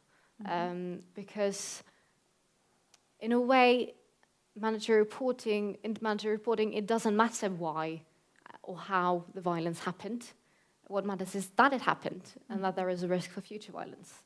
And so I think it felt like a bit outside of the project, though I also agree that it could have been more, but I think that if I would have rewritten it, I think I would have highlighted the ethical aspects of it more. Yes. Because I included that, but I included it after sort of introducing mandatory reporting, but I think that I could have expanded more and had it earlier in the introduction to sort of frame it a bit. Yeah. Because So compare what you just talked about. Yeah. That would be another perspective, like about the role and the ethics and that kind of theoretical or philosophical point of views that also could have been a nice angle into the project. Yeah. But I know there's always the question of space. Yeah. Yeah, that's also But I'm happy that you then said that it's not constantly presented. Lots of theories. It's not coherence, and there's a lack of kind of integration amongst theories. So, but still, even if you had that gorgeous lecture, I'd like to ask you if you could perhaps, as a psychologist again,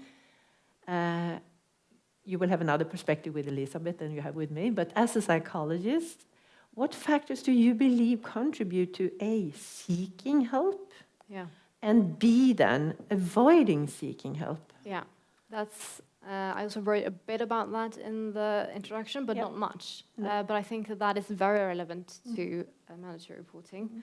And we know quite a lot due to systematic reviews and such, and we know that it's a very complex process to seek help. And that several factors can impact it. So, for instance, we know that more severe violence is associated with seeking help, and especially like escalating and coming to a point where you think that, like, oh no, this is really serious, I have to do something. But on the other hand, there's also how you, as a person, perceive the violence you are subjected to is also very important. So it's not necessarily easy for a person outside to look at different individuals who experience violence and say, you will seek help, well, you will not, because you've experienced this type of violence while you have not. Because some individuals have one experience and think, this is not good, I'm going to go seek help immediately, while others do not. And part of that is how you perceive the violence that you've been subjected to, and also how it is framed by the people around you. So, for instance, the perpetrator could influence how you view it, but also social support from others. And we also know that a part of IPV is also social isolation. So many victims are socially isolated from other people who could help them contextualize and view. So that might explain avoiding seeking help. Yeah, both, I think. Okay. Because I think avoiding seeking help and actually seeking help are very linked. And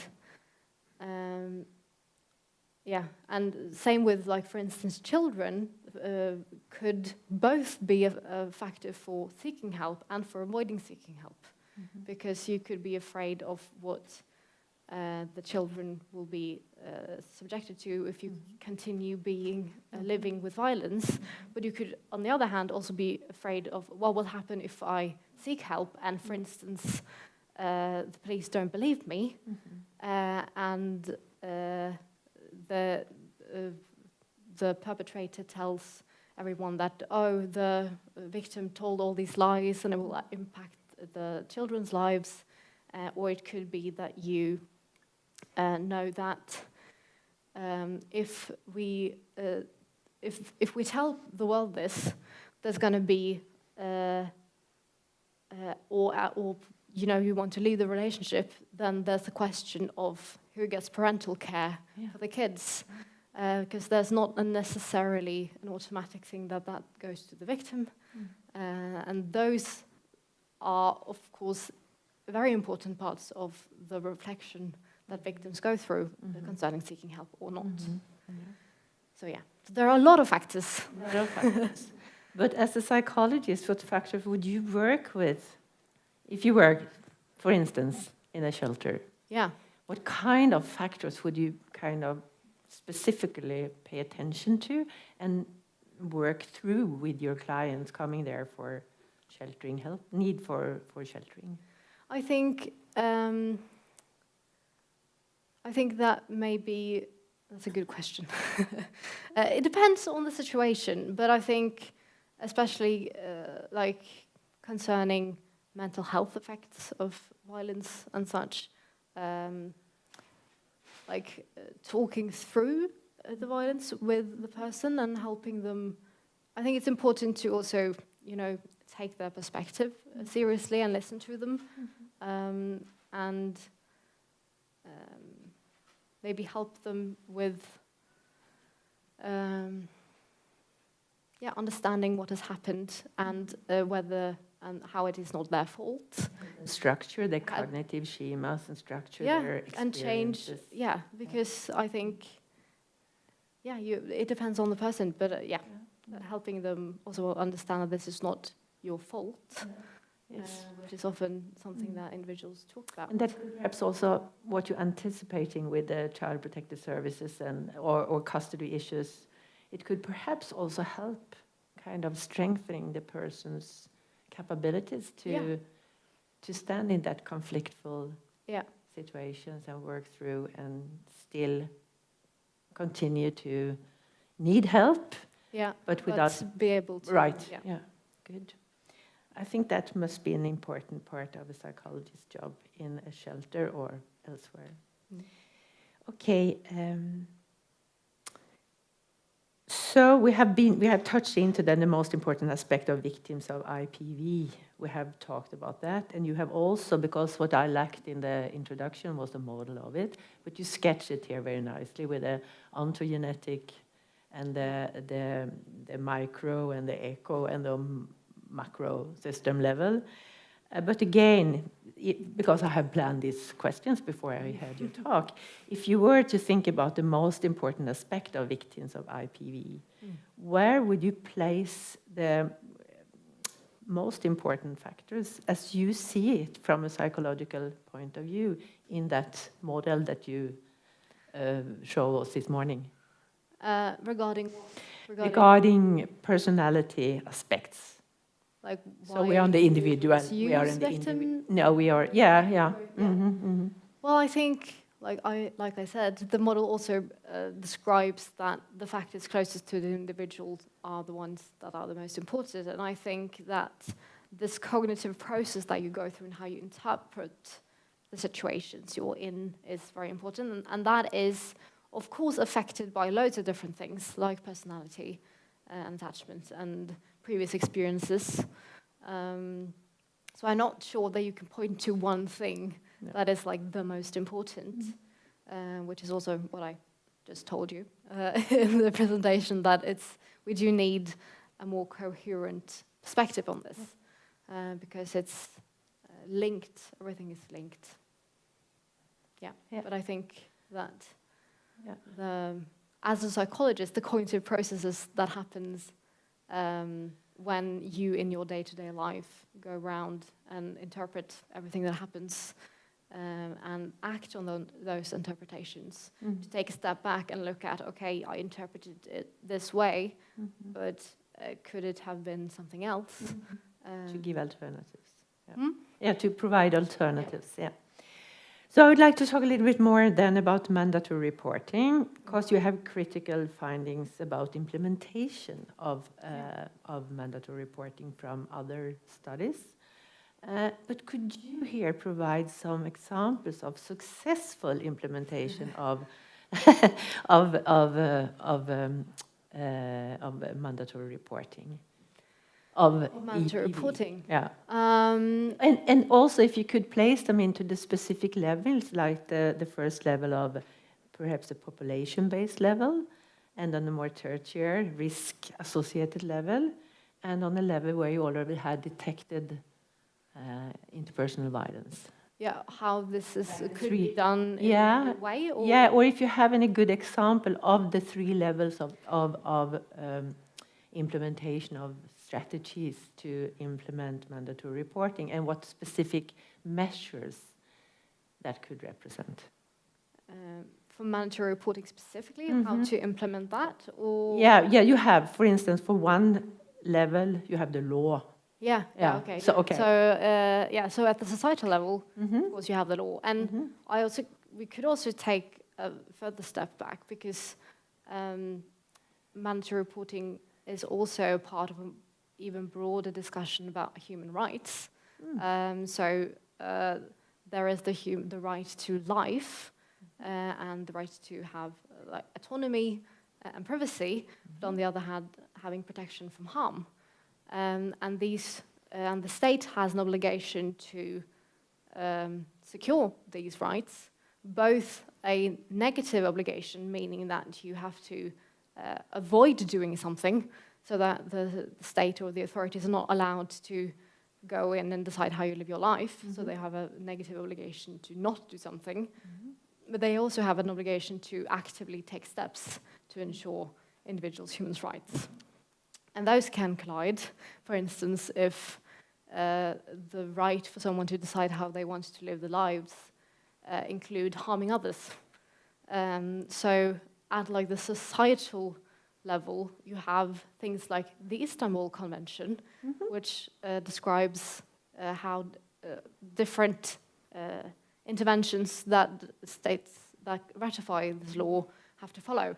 Have Norway ratified the Istanbul? Yes, we have. But mandatory reporting is not specifically there, though the idea is sort of there, because you have, I think, Article 27 describes that the authorities should encourage anyone who has awareness of violence or believes that it will happen, that they will be encouraged to report. And in Article 28, could be 29, you have the states are mandated to ensure that confidentiality laws shouldn't be in the way of reporting if this is necessary. So, but it says that it shouldn't be in the way to report when it's necessary and under appropriate conditions. And what does that mean? That's the question. It doesn't necessarily mean mandatory reporting, but the sort of idea about it, about preventing severe harm, is there already in the multinational conventions. So we have that there, and then you have the specific law in Norway at a second level. And then going further down in the model, you can have how the specific help services work with this. So for instance, one of the things we found in the project was that those who were recruited from alternative to violence had a higher odds of having been informed about mandatory reporting. And that could be, I have spoken to some who work at Alternative to Violence who have described that we have routines about information for this. So whereas other places it might be less structured what sort of information you give about confidentiality and not, and the different exceptions to confidentiality, whereas there they seem to have this, like, they have a form that you tick off and say, we have to inform them about this. Yeah. We stop that level. Yeah. And then we move on to the risk level, to the risk population. Yeah. Any good example of implementation of a mental...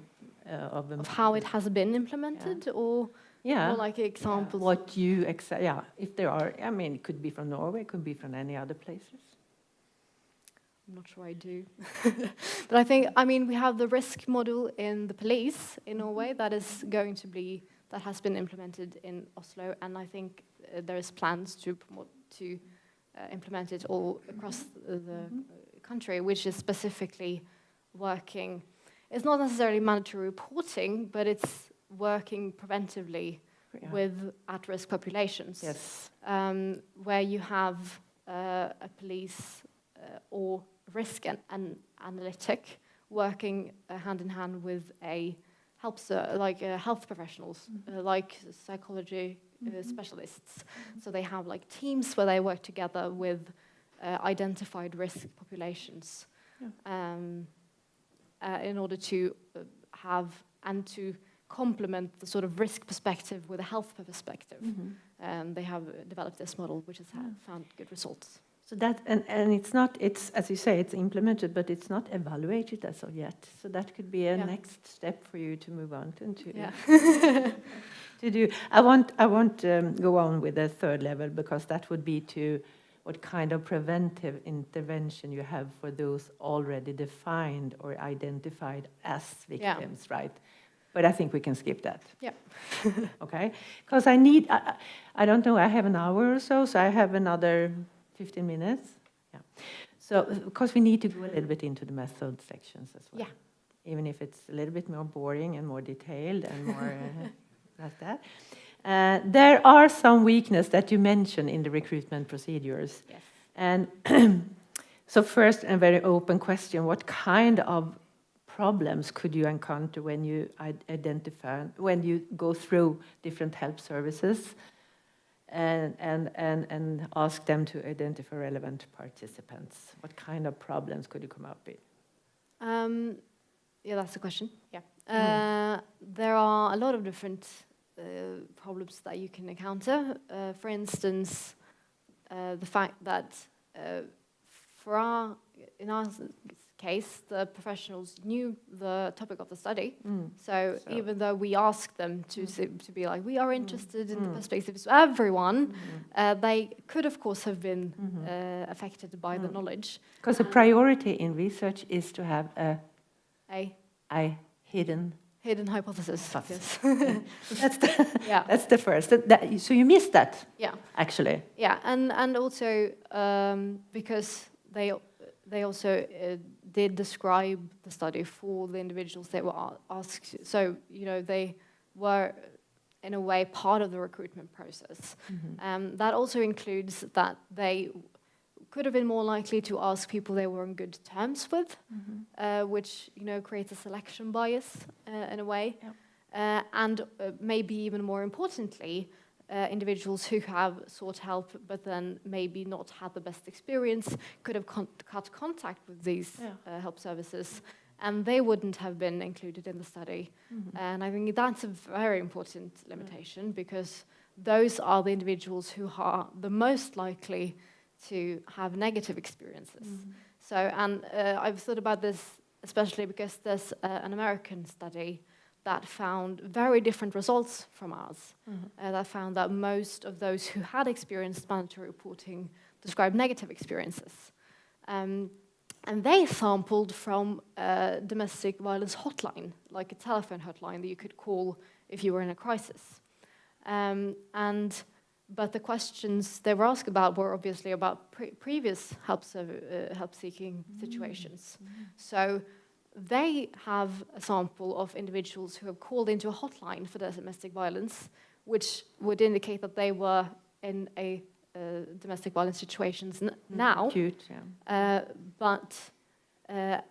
And the likelihood that someone has had a previous very good experience with mandatory reporting would be lower in this group who are acutely seeking help for violence than for us, who sample a group who have sought help already and are in a better place. There were no chances that you could have kind of find out who did never kind of complete the treatment or come back to the helping service?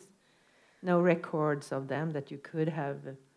No, information about those we didn't reach, if that's what you mean. No, and also our ethical approval is based on the consent only. So, and also sometimes you can have permission to conduct studies without informed consent. True. It's important. So we did. And also, I think that because mandatory reporting is not that formalized, I don't think that there's like a box you tick to say like, now I have used mandatory reporting, particularly because maybe you write it in the journal, the journal, the archive or journal, and where you describe the processes, but because mandatory reporting in Norway is complex in the way that you can avert by calling the police, but you could also avert by other means that there are a lot of mandatory reporting actions that you can do that wouldn't necessarily be like visible as like this is me checking off I'm doing mandatory reporting now. Okay. So secondly, you mentioned it as a limitation, but because participants, they were tested differently, not by intention. Because from my perspective, you could have done that by intention, like a condition. And tested different. Like an interview versus physically or versus questionnaires, or physically or digitally. So you actually come up with a 2x2 design. Yeah, in a way, But did you ever check if there were any systematic effects from testing or presentation mood? Yes, Italy. we did. We included, but we didn't include that in the first paper. I actually realized that when I saw the evaluation report class. I thought we had done it in the first paper as well, but we hadn't. But we included it in the second and the third paper. You did? Yes. Okay, so you controlled for that. Controlled for that in the second and third, in the initial analyses, and then if they reached the threshold, they were included in the next. So they were controlled for, but not in the first one. Good. But had you had more subjects, you could actually have done a nice another factorial and examined 2x4 design, which would have been nice to trace out. To see. So next time again. And then another thing is that you have very many questions. Yeah. I think it's like 250 questions, or even more perhaps. Yeah. In all together. It comes with a cost, right? Yeah. Which one cost, it can really increase the cognitive load by participants. And one way we usually do that in experimental work is to assign participant serials of questionnaires, not in the same order, but in random order. So did you ever consider randomly presenting your questions or questionnaires to participants? Well, we didn't do it. Did you think about doing it? I'm trying to think back if we did. We had a lot of methodological discussion in the beginning, particularly, and I remember that we talked about, for instance, having several different types of cases to examine that. But I think that we focused on there are some of the some part of the I'm losing the word I want. A a part of the way that it was structured is also based on the fact that we wanted to first sort of ask them if they knew what mandatory reporting was, and in the context of the IPV they had experienced. So it would make sense to start with the IPV and then go on to the mandatory reporting. That I see, So, but still there could have been variations. Because if you could think about the cognitive load that you expose participants to, it would be, so you can think about your result as more reliable in the beginning of the questionnaires, and less reliable the longer out in the way you come. Yeah. So for the next time, we can think about that. Yeah. We should also not only think about it, we should randomly. Should randomly. Yeah. Even if it's not an experimental work. I mean, having it's a very sound methodology that you can apply even in qualitative or more clinical applied research areas. For instance, randomly assigned to condition and in test material. I should also point out, though, that we did also, especially when we met individuals face to face, we also did, take breaks. For some people, we also scheduled to do it over several days, 2 different days, due to difficulties concentrating and stuff, which also, affects that there were different conditions for different people. Yeah. But we could address it. But still, at least you would have better control over their concentration and cognitive load if you gave them breaks. So. Yeah. Okay. You have the revised conflict tactile scale, and it said correlate with other measures in other studies. And it's that is correlated with other measures in other studies. Have you ever checked if yours measures that are similar to the conflict tactile scales, if they are correlated in your material? I think we checked with first of all, they are also correlated with each other. So, for instance, the injury and the physical aggression scales were often too highly correlated to include both. Yeah, right. The severity model. So there's that. But we also had some questions about the IPV that was not based on that, but was based on the SARA, which is Spousal Assault Risk Assessment. We had a sort of self-report version of that, which also assessed different things. And I think we checked that, but I don't recall. No. But what kind of statistical problem could you encounter if you kind of mixed it up with items that correlated very highly? What kind of term or problem? Multi-cycle linearity? Right. Yes. We checked for that. You checked for that. Yeah. Did you check for that, or did you have a statistical who did that? I did that. You did that. Good. By using the VIFs. Good. Variance inflation factors. Because otherwise, what would happen with your regressions models if you included them?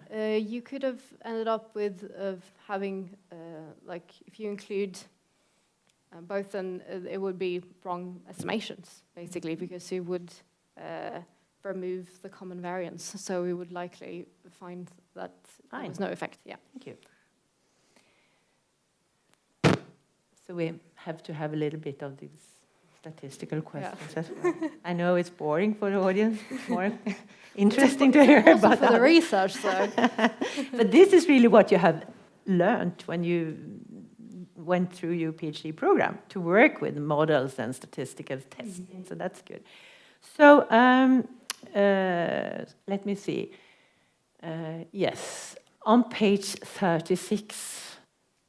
Okay, I can read it for you. You say, for each scale, the highest score among the EPV victimization and perpetration score were used.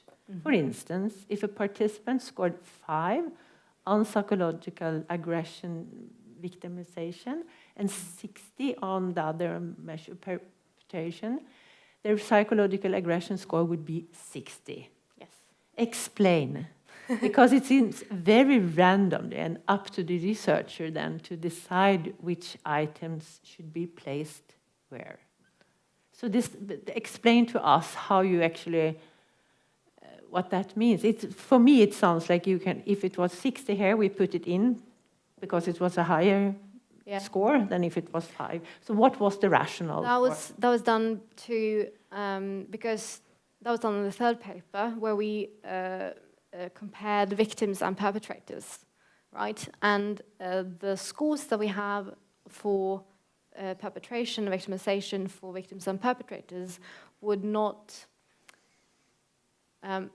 When we're investigating mandatory reporting, what we're actually interested in is the severity of the violence in the relationship overall, right?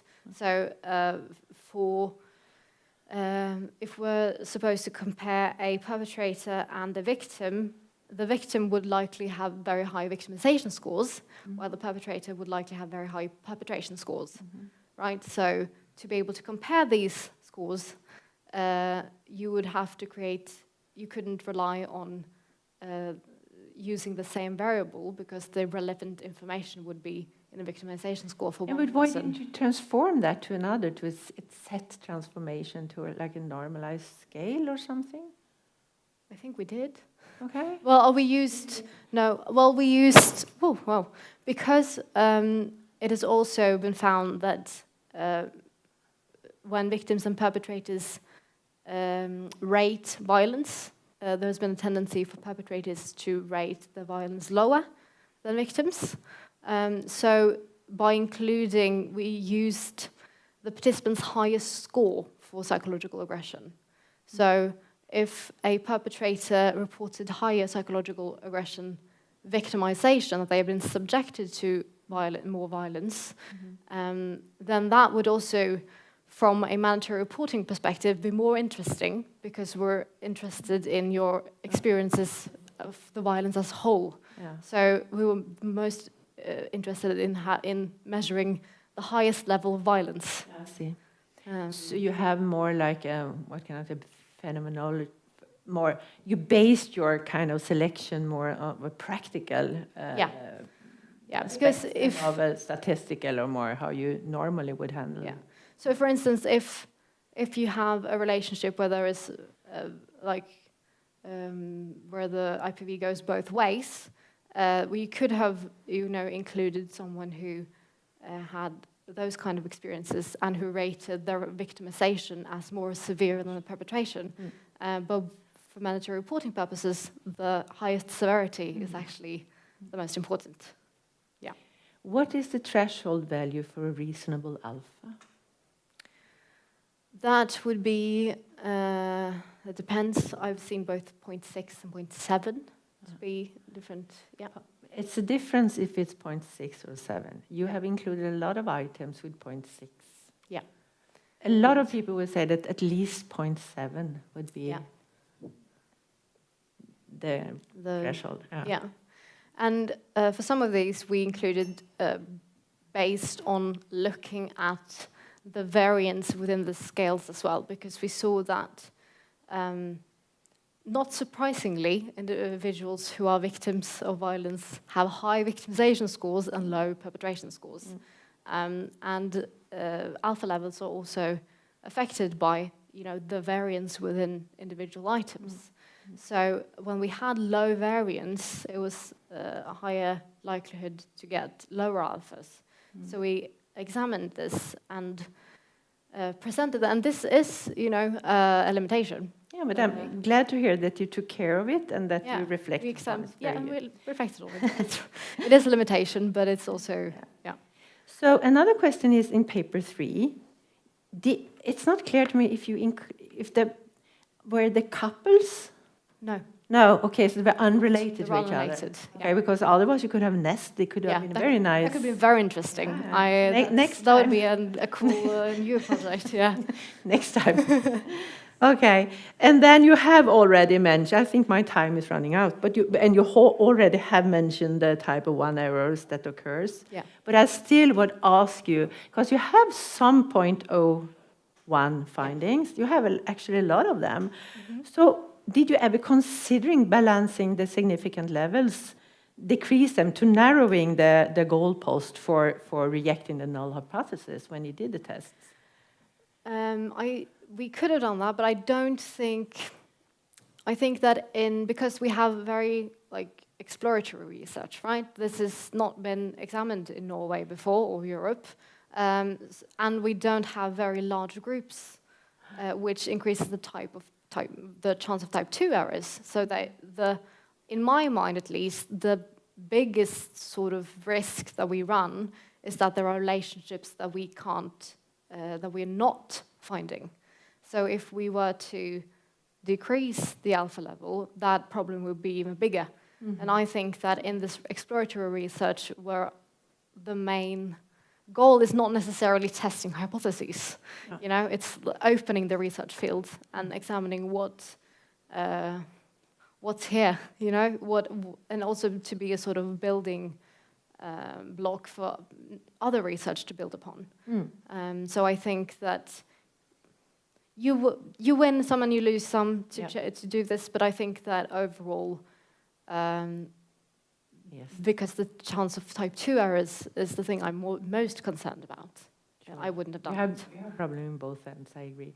I need to conclude, but before I do so, I would really like you to tell me a little bit about, because you acknowledged that there was a lot of theoretical coherence in your trial lecture. But if you were to design another study, and again you're a psychologist, how would you go ahead? And now you start from the beginning. What would your approach be, and what specific areas would you like to manipulate or go further into? Yeah. Given that you now have the whole landscape of knowledge of yours. I think that some of the most interesting findings that we have is how complex mandatory reporting experiences seem to be. And there are some questions that, you know, in hindsight, you're like, why didn't we ask about this? For instance, like, we ask if individuals, if they've experienced mandatory reporting being used, but we don't ask them in what way it was used. You know, was it police reporting or was it by other means? And we didn't ask them who used mandatory reporting. Was this, you know, a psychologist that you'd been in treatment with for over years, or was this a domestic violence shelter, or was it, you know, you could have gone to an emergency room with an injury and have someone who then met you and said, this is serious. And I think that these, and, you know, meeting with these different types of professionals are also very different, because you can have individuals, some professionals that you just meet at the ER, like just that one time, and that's quite different from talking to someone who you've been regularly meeting once a week or once every 2 or 3 weeks for a longer period of time. So I think that would have been interesting to focus on, and also to look at if we could get more participants. It would be nice to look at the differences and what factors are associated with having positive experiences versus negative. Like, what is it that makes something a good or a bad experience for someone? And is it just about the consequences? Because that's one perspective, that, you know, the violence stopped. That's an important consequence of mandatory reporting. But I also think that the way the mandatory reporting is used and how professionals sort of meet the victims and how they discuss and how they collaborate and to what extent they collaborate. You could manipulate, right? You could have professionals with a very high skilled ability to develop therapeutical alliances. You can ask the victims as well, like, did you experience that this was a collaborative process, yes or no? And I think that is maybe key to understanding a bit more about the complexities that we've identified. Of sort of, we see that there are complex processes, and I want to know more about them, basically. Okay. Yeah. Thank you very much. Thank you.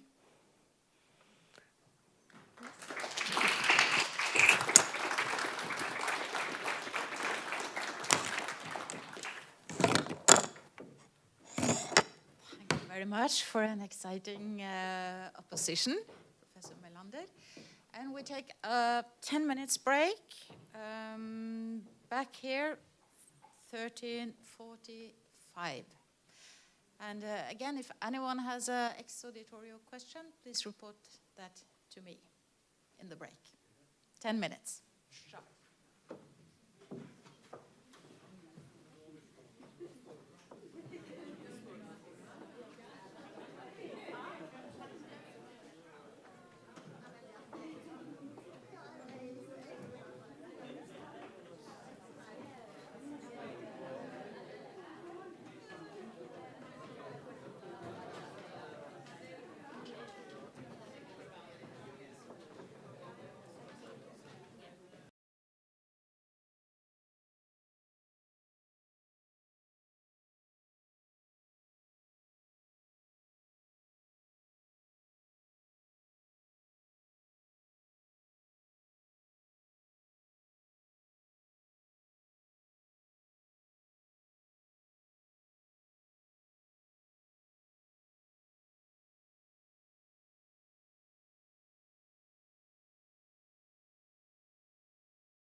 We are ready for the second opponent. Nobody has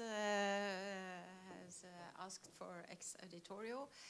So I invite you, Elizabeth Cook, to take the floor and the candidate to take the floor, and we are ready for the last session. Please.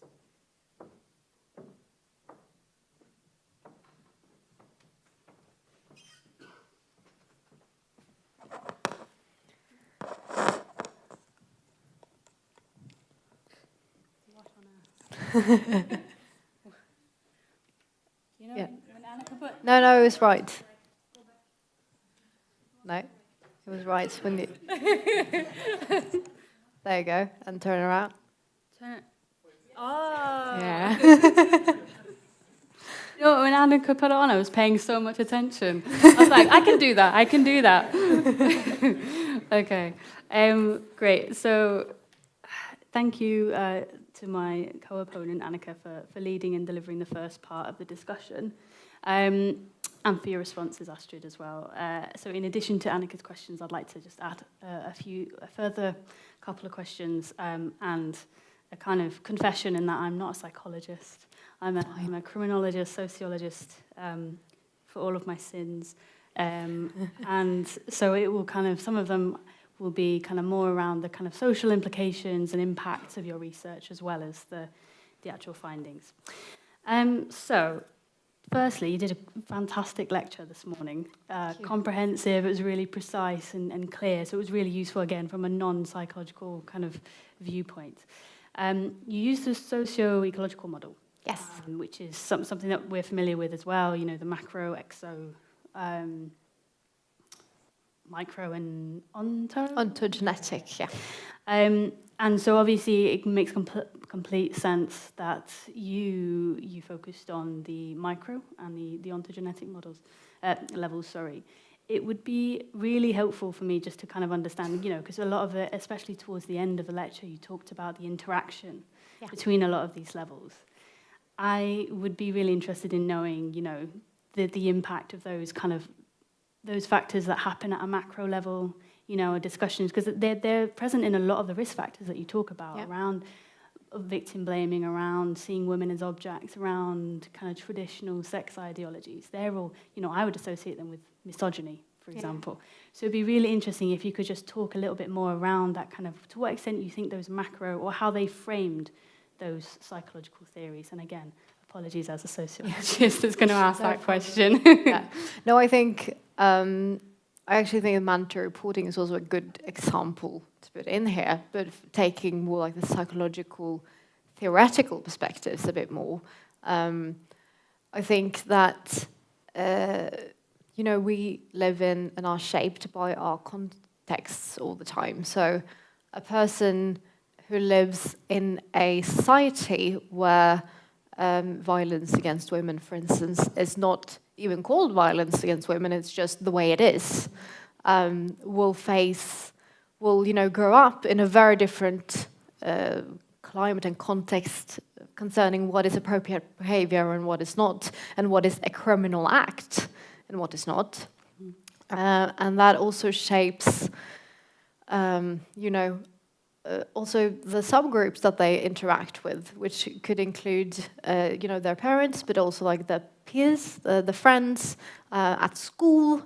What sort of things do you, what sort of representation of the world are you met with, which is, you know, it trickles down from the societal levels into the next. And in the community, you know, you have, for instance, the effect of social support, which I feel like is, especially in psychology, is like, I remember I had a lecture I heard once, who a professor who said that, like, if we could make a pill for one thing in that, like, one effect, I would make a pill for social support, because that would, like, cure everything. And that is, you know, often put in the exo, macro level, the community one, which I think affects both, like, how mental illness is developed, or to what if it develops, you know, and also the things that I talk about concerning how you interpret your situation. A lot of that is also formed in exchanges with others. Then what kind of social relationships you have with others, both like, do you have friends that you can talk to? And when you do, what kind of responses do you get? Is very important for understanding the whole context. And that again is, you know, affected by other social structures like norms. So yeah, that provides. And I think as well, one thing about at least from my discipline, I think one of the things about the social ecological model that I've found is that sometimes it doesn't necessarily account for things like power very well. Yeah. And I think actually like teasing out some of the kind of the interactions and even mandatory reporting as symptomatic of that is really interesting in your thesis. You kind of like, what you've done is a really sophisticated analysis of something that's the kind of tip of the iceberg. So it's really, really interesting. So my next question is about definitions. So I found the legal definition of mandatory reporting is really interesting because it refers to abuse in close relationships. Yeah. And I'm sure in both Norway and in the UK, that would also include, you know, familial relationships as well. Yeah. And I just wanted to hear a bit more about the rationale for, because I think you focus purely on intimate relationships. Yes. So yeah, just a bit more about the rationale behind that decision. Choosing that specifically, yeah. That I think was done very intentionally because there's been much more focus on the duty to report the child welfare services, which you know is more relevant regarding kids and children. Though mandatory reporting also applies in those contexts, of course. So you could, you know, end up having both a duty to avert per the mandatory reporting duty, both for an adult and for a child, and a duty to report to the child welfare services in the same context. But I think that the reason why we chose to focus specifically on adults is that this has also been, they have maybe a tendency towards like disappearing a bit when we talk about family, because children are so vulnerable that we always like focus on them, and also I think that the discussions around autonomy is also different for children and for adults, because children, there is a belief in our society that children should be taken care of by adults, and that they don't decide about everything that happens to them in their daily life. They are sort of framed by the adults who are responsible for them, and that makes it different from adults who are autonomous people who should decide for themselves about their lives. So I think there are very important distinctions between children and adults concerning this, and also there's been much more research into the idea of reporting on behalf of a child versus the idea of reporting on the behalf of an adult. Yeah. And I think actually what comes out of that as well is kind of thinking about the implications of this work for perceptions of vulnerability. So obviously you have that with children. There's a kind of assumption that children are always vulnerable, they're going to be traumatized, be very careful. And therefore we can make decisions on their behalf. Whereas with adults, I think there are different perceptions and assumptions of vulnerability that are going on there. And I think that's something that I would, in the future, I think that would be really interesting to kind of tease out of the discussion, just because, you know, our ideas of vulnerability change according to who we speak to. Yeah. And age is in there too, but it's also, I think there's things around class and race and ethnicity and other elements that could be worth exploring as well. Yeah, and I think also for intimate, apologize to the blackboard. It may have feelings. No, I think also that's a very interesting discussion in intimate partner violence as well, because you have this academic discipline is also placed in a very political field, right? Because there has been and is a political issue regarding gender equality and violence against women, or is it intimate partner violence, or what do we call it and what is it? That is also around not, like there is, at the one hand, the description of victims as vulnerable because they are in an intimate relationship and they are, you know, in their homes, the place that it's supposed to be safe is no longer a safe place, and that makes you vulnerable. And then there are also some aspects of being in a relationship with IPV that can affect how you view your own situation, and that can make you vulnerable. But on the other hand, it's important not to like say all victims are vulnerable and victims don't know their own best interest. But there's a really important balance there, because you at the same time don't want to neglect and say, no, you are not affected by the situation you are in, because that is also problematic, I think. So I think there's a really interesting discussion there about to what extent are victims vulnerable and how do we respond to that? And that's very central to mandatory reporting, because we've decided that IPV, severe or persistent IPV specifically, you know, it's not all IPV, but the severe and persistent IPV is so damaging to health. It's so serious that we've decided that that's one of the things we put on the list, that we say you have a duty to stop this if you know what it is, or if you encounter it. But it is not an easy topic. Yeah. And I think this probably links to the next question as well then, in terms of, you know, how we perceive vulnerability or different groups to be vulnerable. I'm going to segue into methodology. I've got one, I'm not going to, Annika's got much more methodological expertise than me. But in terms of the conflict tactics scales, one of the things, you know, you will have read around it in kind of, one of the critiques is that it kind of captures scores, it doesn't capture the context or the motive behind, you know, some of these relationships and some of the violence that goes on.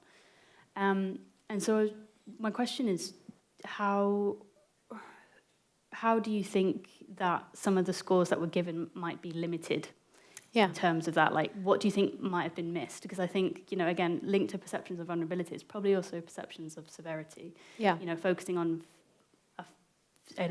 one extremely physical act of violence as opposed to maybe 15 years of emotional or coercive control. Is you know, and it's a perception of like, oh, what's the most severe? Is it, and professionals will differ as well in terms of how they perceive that to how victims will perceive that.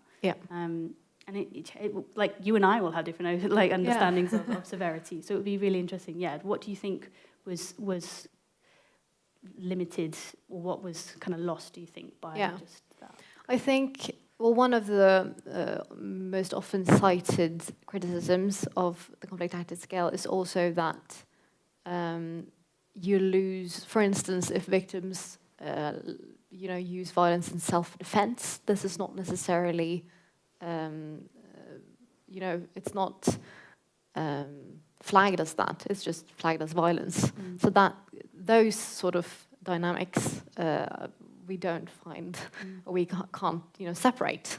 And I think also, especially because we have both perpetrators and victims, and the perpetrators are sampled from a voluntary help service where they have voluntarily sought help.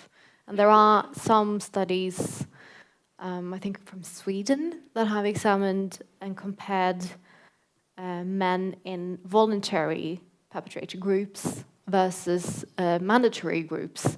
And they also used in the discussion the typology by Johnson that differentiates between coercive controlling violence and situational couple violence, because they describe that those who went to voluntary groups to a higher extent described using reactive violence, which would be more like conflicts and more like, though it doesn't have to be conflicts, because it could also be, you know, the sense of feeling threatened, even though it's not in a conflict situation, but something that you are triggered you can become triggered as a person without it being a conflict situation. But that they were differentiated from the other group that had more like this proactive use of violence and control. That was more like not spurred by the situation, but more like controlling and manipulative actions.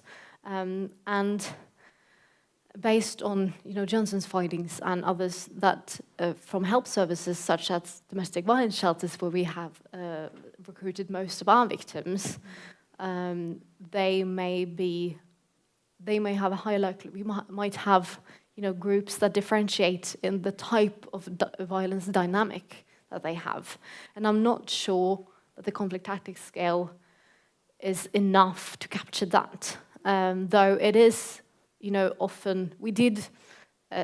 Having said that, we did also find differences between victims and perpetrators in the severity. So we did also find that victims had reported more severe violence. So it was measured. But that's those, asking how many times did this happen throughout a year is not the same as asking was there a consistent pattern of X. Though we did also have some questions that asked about that from other, So I've never used the CTS before. Is it so they've? Sorry, this is just a question out of my interest. With the different types of the violence, and you've got, is it just each of those weighted the same? They weighted the same.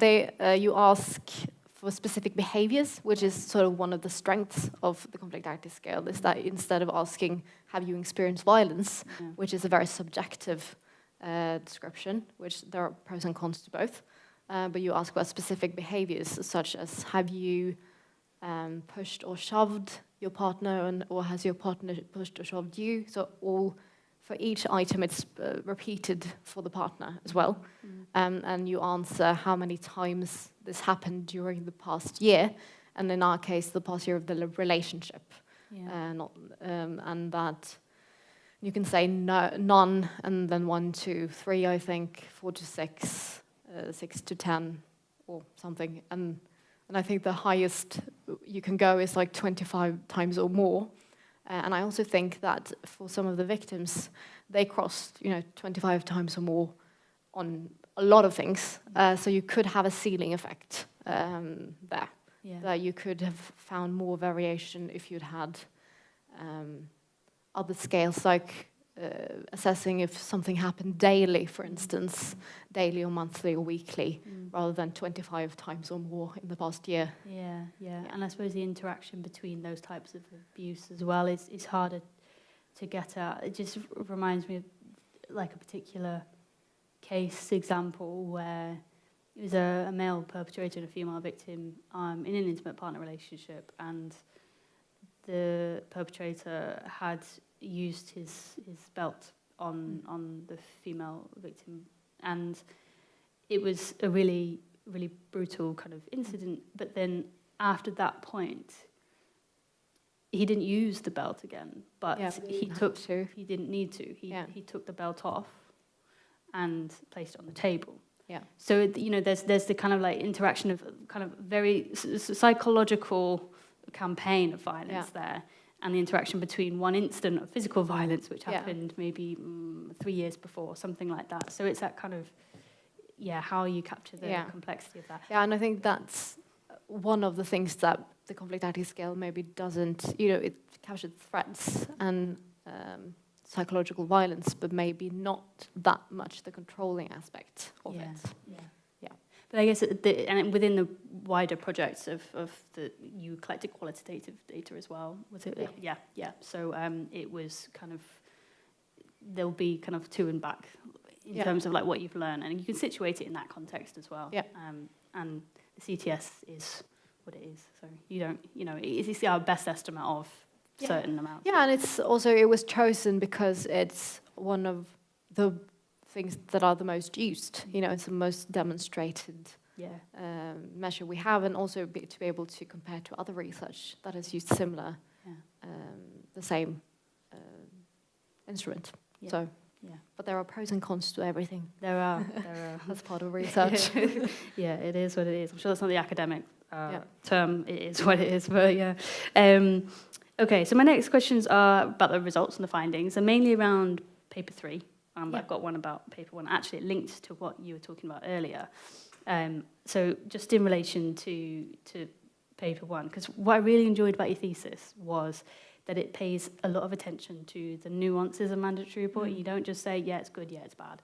Yeah. Like, you kind of understand that what might work in one context might work differently in another and under different circumstances through different mechanisms. And I think that's really, whilst hard and more exhausting to write, it's really, it's worth it, I think. So my question around, like, paper 1 was actually what you mentioned earlier in terms of how people define a positive experience. Yeah. So, there's a certain percentage of victims of perpetrators that described a positive experience of mandatory reporting. How do you have any sense of what that positive experience is? Like, is it the stop of abuse? Is it that they feel more safe or supported, or what kind of sense did you get? That's one of the things I would have wanted to look more into if I could decide it again. Yeah. But we did include like an open-ended question about like, could you describe the positive consequences and could you describe the negative consequences? And for the positive consequences, and I don't have like a tally of the different things because we decided, and we thought about doing that, but then it's not really a good measure of how many people said that the violence stopped, because we didn't ask them whether they experienced that the violence stopped, so it wouldn't really represent that question. But that was one of the things that they mentioned, that the violence stopped, and that they felt safer, that it had positive consequences for the children, and that they got specific protection measures, like a protection alarm, and what's it called when you're not allowed to, like, a visitation stopping. Oh, the end of the custodial arrangements with children. Or No. This term escapes me, but when you like a restraining order. Oh, okay. Yeah. Yeah.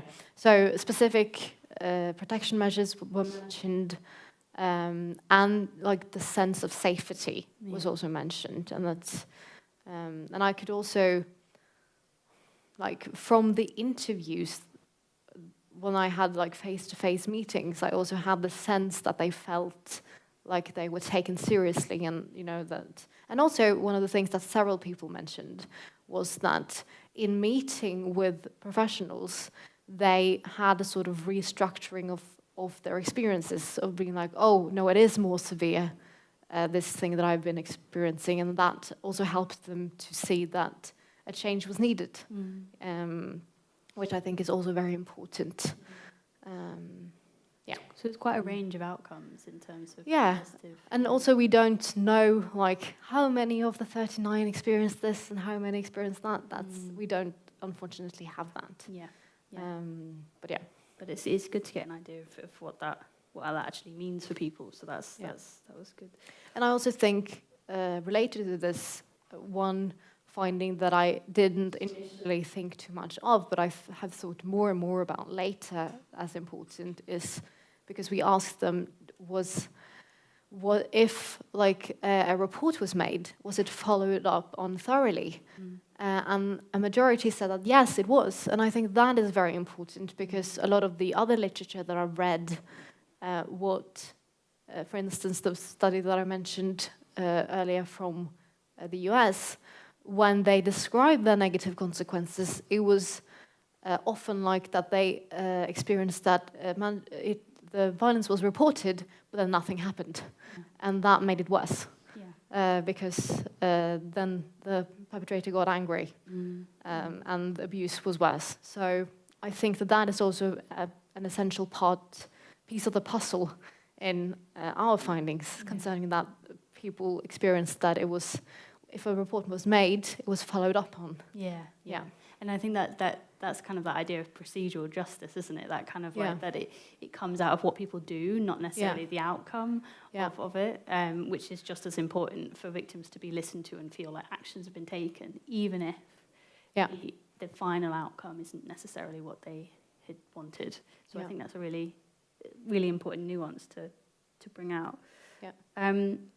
My other question in relation to paper one, I think we put this in the final report as well, but I just wanted to kind of spend a bit of time on it, just because I think it's quite, and you did talk about it in the lecture earlier as well. It would have been really useful to know kind of subgroups' experiences, and how they differed in their reporting of, positive or negative experiences. And I think you collected data on immigration background and citizenship as well. So I wondered if you could say a bit more around that, or whether, how much that is limited by, what the situation is now. Because I know that, at least in a UK context, there are, certain kind of relationships of distrust between certain communities that are minoritized by police, and they just would not consider reporting because they know the outcome of that. Just whether there was then essentially that 1 in 5 that said, I don't trust this, like it would affect my trust. Who are they? Yeah, I think, so I saw that comment and I was like, how do I address this? Because I think that one of the limitations of our study is that we don't have that many participants. And especially like for the participants with immigrant background, I think there are 17 in total. Right. So it's a very small group. So I don't feel comfortable drawing conclusions about that group based on those 17 people. So that's the reason I agree that would be very interesting to look at. And the same goes for other groups. Like we didn't have any limitations concerning like gender identity or sexuality, but we had no participants who defined as something other than a man or a woman, and we had only heterosexual couples, even though that was not by design. So, and we also know that like individuals in the LGBTQ plus community face additional like stresses, or like there are other mechanisms in addition to the other normal dynamics within IPV relationships. There are also other factors, which is also the same for individuals with immigrant background. But I don't think that our sample is that suited to examine that. So you could say like because we do take an exploratory approach anyway, so we could have just open it up and say, here are all the data, you do with it what you want. But I think that you also have a responsibility to also say that this 40 is, after all, a bit of a size, but under 20 is quite a few if you're trying to generalize and look at that. So I think it would have been very interesting to look at it, but I don't think we have a sample that is well suited to do it. And the sample that you've got it can give an indication of like future issues that can be explored, and that is what an exploratory project is good for. Maybe a postdoc. There you go. So I have some questions in relation to paper 3. So one of your findings was that perpetrators reported that they wouldn't lose trust in help services if they use mandatory reporting.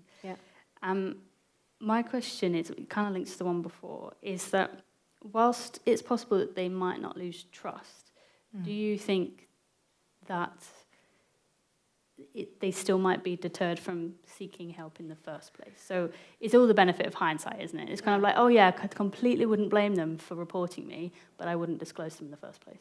Yeah, that's definitely an issue. And I think that also a related issue is that I think that some of the participants, they themselves described that, they didn't use very severe violence. They had lower scores on the conflict tactics scale, for instance, and referring back to, maybe we have different types of violence in different groups. So I remember at least some of them like looking at it more like a hypothetical. Like, this is not something that has to do with me because I am not perpetrated severe violence. So that mandatory reporting thing, that's something that could happen to someone else. And if it happened with me, I wouldn't lose trust. So that's also something that's difficult to say because we have very few who had actual experience with it. So I know, and one of the arguments that I made for the novelty of the first paper is that we actually look at the experiences, and that this is really important because you can think about what you think would happen in a situation that you were in, but it's not the same as actually experiencing it. Yes. And I also think that in terms of whether you would seek help in the first place, that is also a question that we unfortunately are not that well equipped to answer because we haven't included those who haven't sought out help. We've a sample that have actively sought out voluntary help. So they're also like a particular group in the larger group of IPV perpetrators. That makes sense. And I think this links to the next question, which was really, and I think we mentioned this one in the report as well, around, do you think there's to some extent that kind of desirability bias in the responses, so if... Could be, of course, because we are, like, in all self-response research, you have a desirability bias. Though, of course,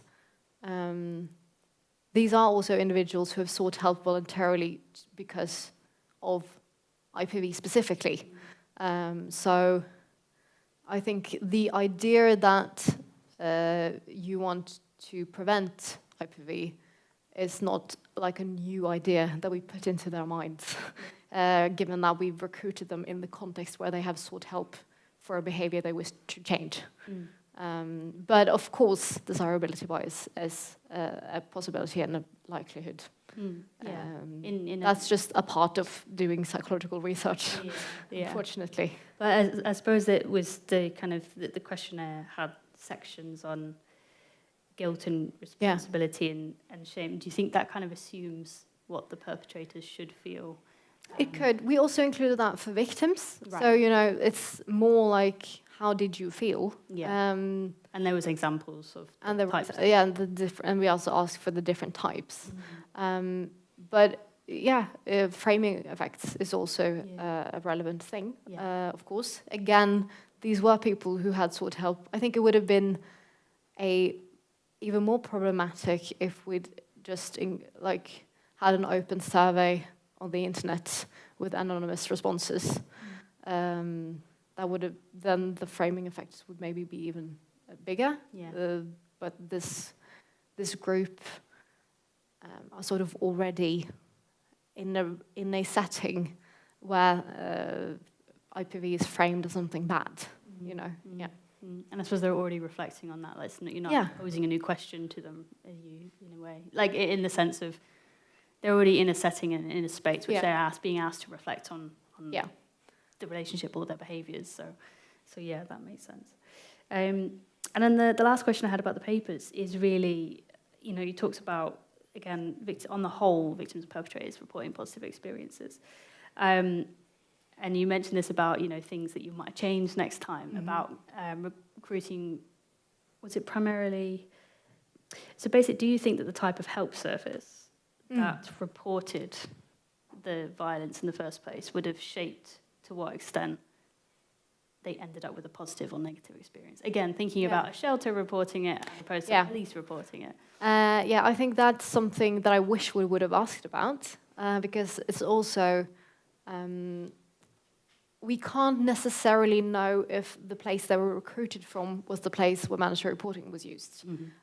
It's a likelihood, but at the same time, I think that the average number of help services the participants had been in contact with was 7. So, because we asked them, have you been in contact with child welfare services and a psychologist and different different help services, and we found that a lot of them had been in contact with a lot of them. So in theory, you could have like a victim from a domestic violence shelter who also went to a psychologist, and that it was the psychologist who alerted the police, for instance, and not the shelter. So I think that would have been a very interesting thing to examine in a future study. And I wish we would have included it in our questionnaire, because I do think that that's relevant, especially because you have different like working relationships with different types of professionals as well. And like, I think that, for instance, if you go to a psychologist because of what you could think of as unrelated, like for depression, for instance, that is likely related to violence, but that has maybe not been the reason you sought help. That is different from if you seek out help from a domestic violence shelter, because then the IPV is sort of already a topic, whereas in another setting, IPV might become a topic. And there are differences there that I think would be very interesting to look at. Yeah. And that's my next question. Yeah, okay. Cool. Future research. So, you know, there's obviously a lot of different avenues you could take this down. One of the things that struck me was around the time since relationship ended, you know, trying to capture whether, you know, 'cause that is the beauty of hindsight, isn't it? That you can look back and say, actually, that impacted me positively. But in the immediate 3 days after, I think this is the most awful experience that's ever happened to you. So just a bit more about kind of the what you hope for the. Yeah, I think that is one of the factors that I'm interested in as well, because again, back to the open-ended questionnaire, or the responses about consequences, several of the participants also wrote, like, at the negative consequences part, they said that it was a horrible experience. And we also have from the qualitative findings that victims described a lot of ambivalence concerning mandatory reporting, both because they wanted protection, but they were afraid of what would happen if they would be believed, and that the process itself could be very emotionally taxing. So I also think that looking at the time perspective could be very interesting, and also just unraveling the complexities is what I think I would have focused on, and specifically, you know, different help services, and how the collaboration element of it happens, because I think, in my mind, that seems to be a very important factor that should be explored further. You know, if mandatory reporting is used even without consent, but it is done in a as respectful way as possible, where you explain that I am very worried about the situation and I have this duty that I have to do. I understand that you don't want to, but I've decided to do it anyways, and sort of lay out what you're going to do and how you've reason to do it. I think that creates a sort of very important understanding and also a sense of being part of the process. Because one of the things that have also been described in literature is the feeling of the control being taken away, and feeling like this is unpredictable and I don't know what happened. And I think that reducing that sense of unpredictability is very important also to how the entire experience is at the end of the day. That's I think that would be a really interesting thing to write on. The kind of, because, you know, it links to a lot of the literature on secondary victimization, you know, feeling of disempowerment. And I think that is not necessarily with mandatory reporting, maybe not necessarily what you do, but how you do it. I think that's very important. Good implication for you. So 2 last questions, just these are kind of like more hypothetical, to be honest. Is like one of the key findings is that there's no correlation between IPV characteristics and severity and the use of mandatory reporting. So there's a question for you in that. If it's not being used in the way it's meant to be, is it justified? Yeah, that's a good question. Well, I think that, this is not from my research, but from some of my colleagues, we have a paper that looked at the role of children, because we were interested in seeing if like the threshold for mandatory reporting was lower if there were children, which it was. But another interesting finding there was that we also looked at several victims who were mothers, who described that they had told help services about violence, and that this had not been acted on, which is, would indicate the mandatory reporting was not used. And this was described not as a good thing. So I think that it's, and also research from intimate partner homicide that finds that the majority of both victims and perpetrators of intimate partner homicide in Norway have been in contact with help services prior to the homicide, but that the risk is assessed by using risk assessment tools, not in a majority of cases, and that risk is not always forwarded to other, so there's not always communication between different help services either. And I think that also points to sort of an unused potential. So I think, is it justified? I think yes, based on the fact that victims describe not being heard and not being, and also another finding from my colleague Susanna was that for the victims in the qualitative sample who had experienced mandatory reporting being used, they were asked about breaches of trust, and the main finding there was that even though there was both, the victims described that the breach of trust was mainly because mandatory reporting wasn't used at an earlier point. That it took a long time before we got there, and even when it had happened, they were like, okay, but if it had happened sooner, that would have been better. And a sort of breach of trust that people knew but didn't do anything. But it is, again, a difficult, especially if victims don't want, in these cases you have descriptions of victims who say, I told someone about it and they didn't do anything, and in that description it sounds like they wanted someone to act. But I think the most difficult decision comes if you have a victim who doesn't want you to act, but you're concerned. And that's like the most difficult situation, I think. No, that was a good response. Yeah. Okay, so my last question is more an observation from a UK context. And I don't know whether this is something that is happening in Norway, or whether there's debates around this at the moment. But what we're seeing a lot of at the moment is the discussion around the relationship between intimate partner violence and suicidality. So self-harm, suicidal thoughts. And this debate's been going on for a good while, but I was thinking about this in relation to your project on mandatory reporting. So the mandatory reporting where the IPV and the risk of IPV is severe and repetitive. What about when the risk of a victim harming themselves is severe?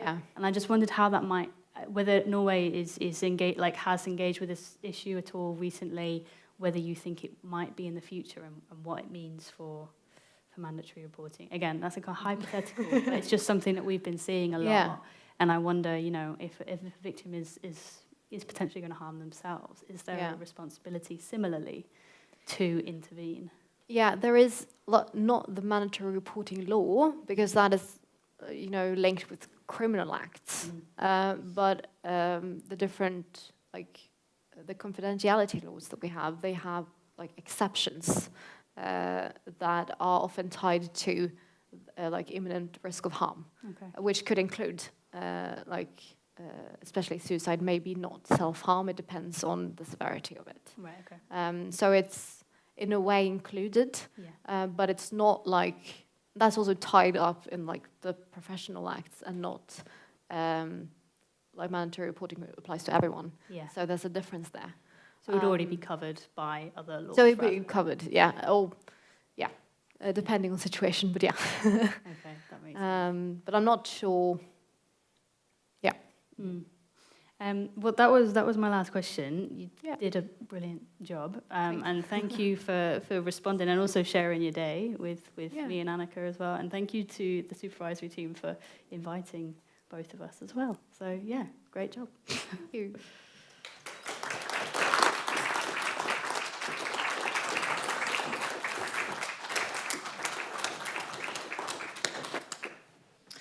The examination is now completed. I thank the second opponent and the candidate for a dynamic discussion.